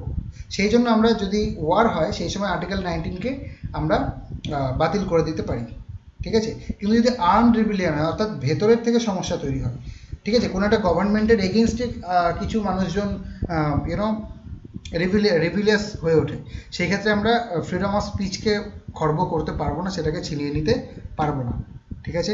আর্টিকেল 359 একই কেস। 359-এ কি বলছে? 359-এ বলছে যে তোমার প্রেসিডেন্টকে, article 359 authorises the president to suspend the right to move any court for the enforcement of fundamental rights. অর্থাৎ আমাদের যেটা বলা হয়েছে যে আমাদের ফান্ডামেন্টাল রাইট যদি না থাকে, তাহলে আমরা কি করতে পারি? ডাইরেক্টলি সুপ্রিম কোর্টের কাছে যেতে পারি, রেমিডিস, যে আমাদের ফান্ডামেন্টাল রাইটকে সরকার দিচ্ছে না, আপনি কিছু করুন mister supreme court. Are you understanding? তাহলে এইটা ধরো এবার আর্টিকেল 19কে আমরা, সরকার বললো এটাকে ক্যান্সেল করে দিল, আর্টিকেল 19 কারণ যুদ্ধ লেগেছে। তা সেই সময় তুমি সুপ্রিম কোর্টের কাছে গেলে, ঠিক আছে, গিয়ে বললে যে আর্টিকেল 19 আমার নেই, আমি যে কথা বলছি তার উপরে আমি বেশি কিছু বললে আমাকে ধরে নিয়ে জেলে রেখে দিচ্ছে। সুপ্রিম কোর্ট বলবে না না, এটা সম্ভব নয়, কারণ যুদ্ধ চলছে, আর এই সময় আর্টিকেল 359 ইমপ্লিমেন্ট করা হয়েছে বাই দ্য প্রেসিডেন্ট। তাহলে প্রেসিডেন্ট কি বলছে? Under article 359 president can stop, president can suspend this fundamental right. কোন ফান্ডামেন্টাল রাইট? যে তোমার ফান্ডামেন্টাল রাইটকে যদি কেউ কার্টেইল করে, তাহলে তুমি সেটার জন্য সুপ্রিম কোর্টে যেতে পারবে, এটাও তো একটা ফান্ডামেন্টাল রাইট। এইটাকে ক্যান্সেল কে করে দিচ্ছে? প্রেসিডেন্ট করে দিচ্ছে বাই দ্য আর্টিকেল 359। ক্লিয়ার? তাহলে আর্টিকেল 19 ক্যান্সেল হয়ে যাবে by the implementation of article 359. I hope it is clear. বুঝতে পেরেছো? এটা বুঝতে পেরেছো আমাকে একবার জানাও ইয়েস লিখে। এটা বুঝতে পেরেছো? ওকে, ফাইন। নেক্সট, তাহলে আমাদের এটা কমপ্লিট হয়ে গেল, এমার্জেন্সি প্রভিশন কমপ্লিট হয়ে গেল, এমার্জেন্সি ন্যাশনাল এমার্জেন্সি কমপ্লিট হলো, ঠিক আছে। এবার শুরু হচ্ছে প্রেসিডেন্টস রুল। ন্যাশনাল এমার্জেন্সিতে কী ছিল?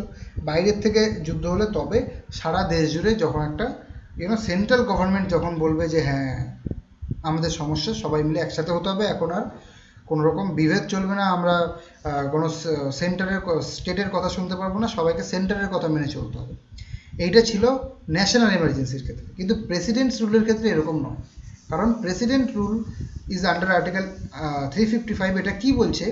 ইট deals with a particular state, ঠিক আছে।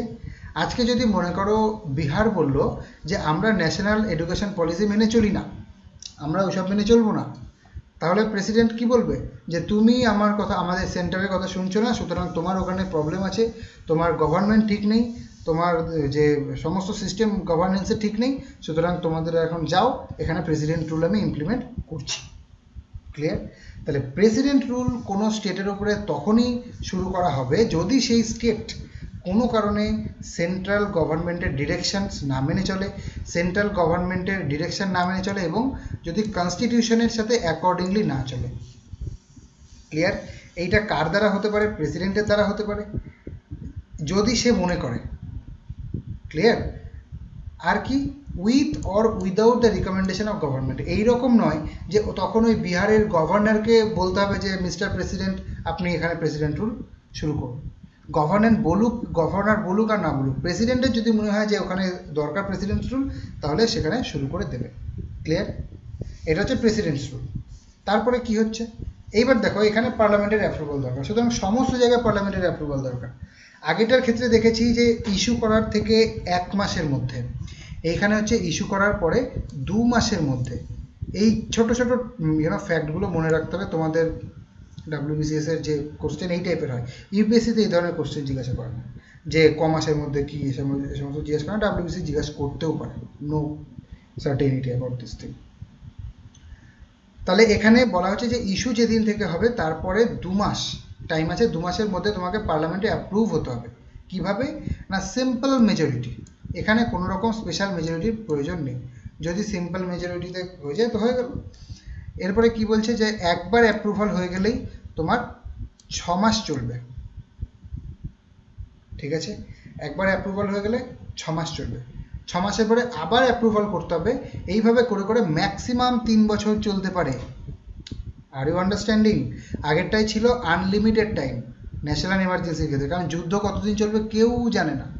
কিন্তু প্রেসিডেন্ট রুল তোমার ম্যাক্সিমাম 3 বছর, তার বেশি এটাকে টানা যাবে না। 3 বছরের মধ্যে তোমাকে নতুন গভর্নমেন্ট আনতে হবে, তাও যদি না হয় তোমাকে আবার ভোট করে আবার নতুন গভর্নমেন্ট ইলেক্ট করতে হবে। যেভাবেই হোক 3 বছরের বেশি তুমি প্রেসিডেন্ট রুলকে টানতে পারবে না। Are you understanding? যদি টানতে হয় ওই ওই প্রেসিডেন্ট রুল যেটা এতদিন ধরে চলছিল সেটাকে রিভোক করে আবার নতুন করে প্রেসিডেন্ট রুল শুরু করতে হবে। ক্লিয়ার? কিন্তু একটানা 3 বছরের বেশি চলতে পারে না। এরপরে এইবার বলা হচ্ছে এটার কি কি এফেক্ট। এটা হচ্ছে এফেক্ট আমাদের প্রেসিডেন্ট রুলের এফেক্ট কি কি। প্রেসিডেন্ট রুল যখন হবে তখন স্টেট লেজিসলেচারকে ডিসলভ করে দেওয়া হবে অথবা সাসপেন্ড করে দেওয়া হবে। অর্থাৎ স্টেটের যে মিনিস্টার আছে, স্টেটের যে গভর্নমেন্ট আছে, সেটাকে একদম সরিয়ে দেওয়া হবে, যে তোমাদের আর কোনো প্রয়োজন নেই। সেখানে এবার কে রুল করবে? তাহলে অ্যাডমিনিস্ট্রেশন বাই গভর্নর। ওকে, তাহলে গভর্নর সেখানে অ্যাডমিনিস্ট্রেট করবে কার কার ডিরেকশনে? আমাদের প্রেসিডেন্টের ডিরেকশনে। প্রেসিডেন্ট যেমন যেমন বলবে গভর্নর তেমন তেমন করবে। আর কোনো স্টেট লেজিসলেচার, স্টেট গভর্নমেন্ট, স্টেটের মিনিস্টার কারো এখানে কোনো অধিকার থাকবে না। কিন্তু সেটা ন্যাশনাল এমার্জেন্সির ক্ষেত্রে ছিল না। ন্যাশনাল এমার্জেন্সির ক্ষেত্রে সমস্ত কিছুই ছিল, কিন্তু পার্লামেন্টের পাওয়ারটা বেড়ে গেছিলো। পার্লামেন্টের হাতে এই ক্ষমতাটা চলে এসেছিলো যে সে স্টেটের সাবজেক্টের ওপরেও সমস্ত কিছু বানাতে পারবে, লস বানাতে পারবে, অ্যাক্ট বানাতে পারবে। প্রেসিডেন্ট রুলের ক্ষেত্রে সেসব নয়। প্রেসিডেন্ট রুলের ক্ষেত্রে একদম তুলে ওটাকে ফেলেই দেওয়া হচ্ছে, যে স্টেটের কোনো স্টেট গভর্নমেন্টের এখন দরকারই নেই, এখন প্রেসিডেন্টই সব কিছু বা গভর্নরই সব কিছু। ক্লিয়ার? তাহলে এগুলো হচ্ছে আমাদের প্রেসিডেন্ট রুলের এফেক্ট স্টেটের উপরে। তাহলে স্টেট সেন্টার রিলেশন বোঝা গেল এই জায়গা থেকেও একটুখানি। সব কিছু আন্ডার জুডিশিয়াল রিভিউ, এটাও আন্ডার জুডিশিয়াল রিভিউ। অর্থাৎ প্রেসিডেন্ট কেন সেখানে প্রেসিডেন্ট রুলটা শুরু করলো, এটা কিন্তু জুডিশিয়াল রিভিউর আন্ডারে। তুমি চাইলে সেটার এগেনস্টে সুপ্রিম কোর্টে যেতে পারো। ক্লিয়ার? এইবার যেটা হচ্ছে সেটা হলো ফিনান্সিয়াল এমার্জেন্সি। ফিনান্সিয়াল এমার্জেন্সি কি? যখন টাকা পয়সার সমস্যা হলো। অর্থাৎ মনে করো খুব ভাগ্যর চক্রে আমাদের এখনো কোনো ফিনান্সিয়াল এমার্জেন্সি এখনো পর্যন্ত ইন্ডিয়ায় হয়নি, সৌভাগ্য আমাদের। কিন্তু এটা এই প্রভিশন রয়েছে আর্টিকেল 360-তে। কি বলছে? প্রেসিডেন্ট যদি মনে করে, যদি বুঝতে পারে, যদি এরকম ইকোনমিক ডিপ্রেশন চলে আসে, ঠিক আছে, মানে কোনো কাজকর্ম নেই, যেমন এখন করোনা চলছে, তাহলে করোনায় কোনো কাজ নেই, সমস্ত কিছু বন্ধ, এরকম যদি দীর্ঘদিন চলতে থাকে, বহুদিন চলতে থাকে, স্টেট বা গভর্নমেন্ট কতদিন টানবে? গভর্নমেন্টের হাতে কত টাকা থাকতে পারে? সম্ভব নয়। গভর্নমেন্টও ট্যাক্স পাচ্ছে না, কোনো কিছু ইনকাম গভর্নমেন্টের নেই, কারণ সমস্ত জায়গায় সমস্ত কিছু বন্ধ। তাহলে যখন এইরকম একটা সিচুয়েশান তৈরি হবে যে গভর্নমেন্টও ঠিকঠাক মতো চলতে পারছে না, মানুষের হাতে তো টাকা নেই, এইরকম সিচুয়েশন যখন তৈরি হবে তখন প্রেসিডেন্ট বলতে পারে যে হ্যাঁ এইটা একটা ফিনান্সিয়াল ইমার্জেন্সির সময়। তাহলে এটা কে সিদ্ধান্ত নেবে? না, প্রেসিডেন্ট সিদ্ধান্ত নেবে। ওকে, প্রেসিডেন্ট সিদ্ধান্ত নেবে কখন? যখন সে মনে করবে যে হ্যাঁ এখন দরকার, when he thinks it is needed. Clear? এই যে when he thinks, প্রেসিডেন্ট মনে করছে সমস্ত জায়গায়, তার মানে এই নয় যে প্রেসিডেন্ট সর্বেসর্বা, না, এটাও জুডিশিয়াল রিভিউয়ের আন্ডারে। তো সমস্ত কিছু জুডিশিয়াল রিভিউয়ের আন্ডারে। তারপরে কি বলছে? যে এই যে ফিনান্সিয়াল এমার্জেন্সিটা হলো, এটাকে 2 মাসের মধ্যে পার্লামেন্টে অ্যাপ্রুভ করতে হবে। ক্লিয়ার? যে পার্লামেন্টেও এইটা নিয়ে যেতে হবে এবং পার্লামেন্টেও সেটাকে সবাই যেন সেটাকে অ্যাপ্রুভ করে, অর্থাৎ সেখানে এটাকে পাস হতে হবে। নেক্সট, এখানে কোনো ম্যাক্সিমাম পিরিয়ড নেই, অর্থাৎ আগেরটাই যেমন ছিল 3 বছর ম্যাক্সিমাম প্রেসিডেন্ট রুল, এখানে কোনো সব ম্যাক্সিমাম পিরিয়ড কিছু নেই। যতদিন না ফিনান্সিয়াল সিচুয়েশন সঠিক হচ্ছে ততদিন পর্যন্ত এটা চলবে। আর একবার যদি পার্লামেন্টে এটা তোমার ইয়ে হয়ে যায়, অ্যাপ্রুভ হয়ে যায়, তাহলে no repeated parliamentary approval required. ঠিক আছে, পার্লামেন্টে বারবার এটার অ্যাপ্রুভালের কোনো রকম প্রয়োজন নেই। আশা করি বুঝতে পারা যাচ্ছে। তাহলে এটা প্রেসিডেন্ট যখন মনে করবে শুরু করতে পারে, 2 মাসের মধ্যে সেটাকে অ্যাপ্রুভ করতে হবে, কোনো ম্যাক্সিমাম পিরিয়ড নেই, বারবার অ্যাপ্রুভালেরও প্রয়োজন নেই। এর এফেক্ট কী আছে না, এফেক্ট হচ্ছে অনেক এইরকম যে যখন এই সিচুয়েশান তৈরি হবে তখন আমাদের সেন্টার স্টেটকে ডিরেকশন দেবে। কীরকম ডিরেকশন দেবে, যে তুমি এটা করো, এইখানে এই পরিমাণ টাকা খরচ করো, ওইখানে ওই পরিমাণ টাকা খরচ করো। অর্থাৎ এই সময় এই ফিনান্সিয়াল যে ব্যাপারগুলো আছে সেই সমস্ত কন্ট্রোল চলে যাবে আমাদের সেন্টারের হাতে। অর্থাৎ সেন্টার ঠিক করবে যে স্টেট কোথায় কী কী খরচ করবে, যেখানে যা স্টেট খরচ করছে সেগুলো সমস্ত কিছু আমাদের সেন্টারের নির্দেশ অনুযায়ী করতে হবে, সেন্টারকে জানিয়ে করতে হবে। ঠিক আছে, আরেকটা জিনিস যেটা হবে সেটা হলো reduction of salary of everyone. এখানে কোনো রকম ডিসক্রিমিনেশন নেই। এর আগে পর্যন্ত কিন্তু কোথাও ইন এনি কেস যেখানেই হোক জাজের স্যালারি কিংবা জাজের যে সমস্ত পার্কস অ্যান্ড ফেসিলিটিস আছে সেইখানে কোনোভাবেই হস্তক্ষেপ করা হয় না, কোনো দিন না, কোনো ক্ষেত্রে না। কিন্তু একমাত্র ফিনান্সিয়াল এমার্জেন্সি হলো সেই সময় যেখানে সমস্ত জাজের স্যালারিও কমানো হবে। এটা একটা খুব ভালো কোশ্চেন, যে মানে খুব ইন্টারেস্টিং একটা কোশ্চেন, যে কোন সময় জাজের স্যালারি কমানো হয়, অর্থাৎ জাজের ফ্যাসিলিটি সেটাকে কমানো হয়। কোনো অন্যান্য ক্ষেত্রে কারো ক্ষমতা নেই সে জাজের যে কোনো ধরনের সুপ্রিম কোর্ট বা হাইকোর্টের জাজের স্যালারি কমায়। তো শুধুমাত্র ফিনান্সিয়াল এমার্জেন্সির ক্ষেত্রে এটা সম্ভব, যে জাজের স্যালারি ইনক্লুডিং জাজেস everyone's salary will be reduced by the government. Clear? কারণ টাকা নেই, টাকা যদি কম থাকে সবাইকে অল্প অল্প টাকা দেবে, কারণ সবাই জাস্ট খেয়ে বাঁচো, তার বেশি এখন করতে পারছি না। অবভিয়াসলি এটা খুব ইজি একটা জিনিস, সেই জন্য সবার স্যালারি এখানে কাটা হবে। ঠিক আছে, তাহলে এমার্জেন্সি সিচুয়েশন, এমার্জেন্সি প্রভিশন বোঝা গেল। ন্যাশনাল এমার্জেন্সি আমাদের president's rule. Financial emergency, national এমার্জেন্সিতে কি যখন যুদ্ধ হচ্ছে কিংবা আর্মড রেভিলিয়ন হচ্ছে, national emergency no problem, president বলবে, প্রেসিডেন্ট ইমপ্লিমেন্ট করবে, প্রত্যেকটাই প্রেসিডেন্ট করবে।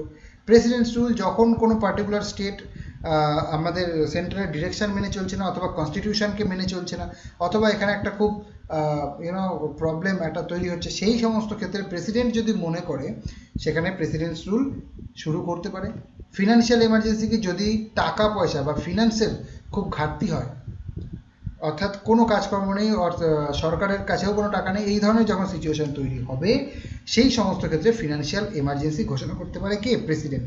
মনে রাখতে হবে একটা জিনিস, প্রত্যেকটা ক্ষেত্রেই প্রেসিডেন্ট চাইছে মানেই এরকম নয় যে সেটাই সব কিছু, সেটাকে যে কেউ কিন্তু চ্যালেঞ্জ করতে পারে। কোথায় না, কোর্টে চ্যালেঞ্জ করতে পারে। আর আরেকটা জিনিস যেটা মনে রাখতে হবে সেটা হলো প্রত্যেককেই আমাদের পার্লামেন্টের অ্যাপ্রুভাল প্রয়োজন। এগুলো খুব কমন জিনিস। I hope it is clear. Financial emergency, আমাদের ন্যাশনাল এমার্জেন্সি আর প্রেসিডেন্ট রুল, এগুলোকে তোমরা ডিফারেন্ট একটা খাতা নেবে, খাতার মধ্যে একটা 3টে খোপ কাটবে, খোপ কেটে প্রত্যেকটা টপিক 1 বাই 1 লিখবে। কোন আর্টিকেল নাম্বার 1, কে সেটাকে প্রোক্লেম করছে লিখলে, তার ভ্যালিডিটি কতদিন লিখলে, সেটাকে কতদিনের মধ্যে পার্লামেন্টে অ্যাপ্রুভ করতে হবে লিখলে, ম্যাক্সিমাম পিরিয়ড কি লিখলে, কিভাবে সেটাকে রিভোক করা হবে লিখলে, সেটার সেটা থেকে কি কি তার আউটকাম আসবে, অর্থাৎ সেটা কিভাবে এফেক্ট করবে এই সমস্ত রিলেশনসকে লিখলে। এইভাবে করে একটা খাতার মধ্যে, একটা শিটের মধ্যে পুরো পুরো চ্যাপ্টারটাকে সামারাইজ করবে। আদারওয়াইজ যদি এরকমভাবে যদি না পড়া হয়, অর্থাৎ একটাকে আরেকটার সাথে রিলেট করে যদি না পড়া হয়, তাহলে কিন্তু সম্পূর্ণ গুলিয়ে যাবে। কোনটার ঘাড়ে চলে যাবে, কোনটা 2 মাস, কোনটা 1 মাস, কোনটা এই যে ব্যাপারগুলো কোনোটাই কিন্তু মনে রাখা সম্ভব হবে না। সুতরাং পাশাপাশি লিখবে, যখন সমস্ত কিছুকে দেখবে একটা হলিস্টিক আইডিয়া তৈরি হবে, চোখের মধ্যে ছবিটা থাকবে যে কোন সময় কোনটা হয়। ক্লিয়ার? আই হোপ এখানে আর সমস্যা কিছু নেই, যা বলার ছিল বোঝানো হয়ে গেছে। এরপরে যে ক্রিটিসিজম আছে, তোমার কি ক্রিটিসিজম থাকতে পারে? Is my voice clear? একটু জানাও, is my voice clear? First is my voice clear? Okay okay okay okay okay okay criticism কি কি আছে? Unitary nature. তাহলে প্রত্যেকটা থেকেই আমরা যেটা খুব খুব ইজিলি বুঝতে পারছি যে এটা একটা ইউনিটারি নেচার, যে যেমন প্রত্যেকটা ক্ষেত্রেই কি না, আমাদের গভর্নমেন্ট, সেন্ট্রাল গভর্নমেন্টের হাতে সমস্ত ক্ষমতা যাচ্ছে, ন্যাশনাল হোক, প্রেসিডেন্টস রুল হোক, ফিনান্সিয়াল ইমার্জেন্সি হোক, সমস্ত স্টেট গভর্নমেন্টের হাতে আছে, সেন্ট্রাল গভর্নমেন্টের হাতে আছে, প্রেসিডেন্টের হাতে আছে।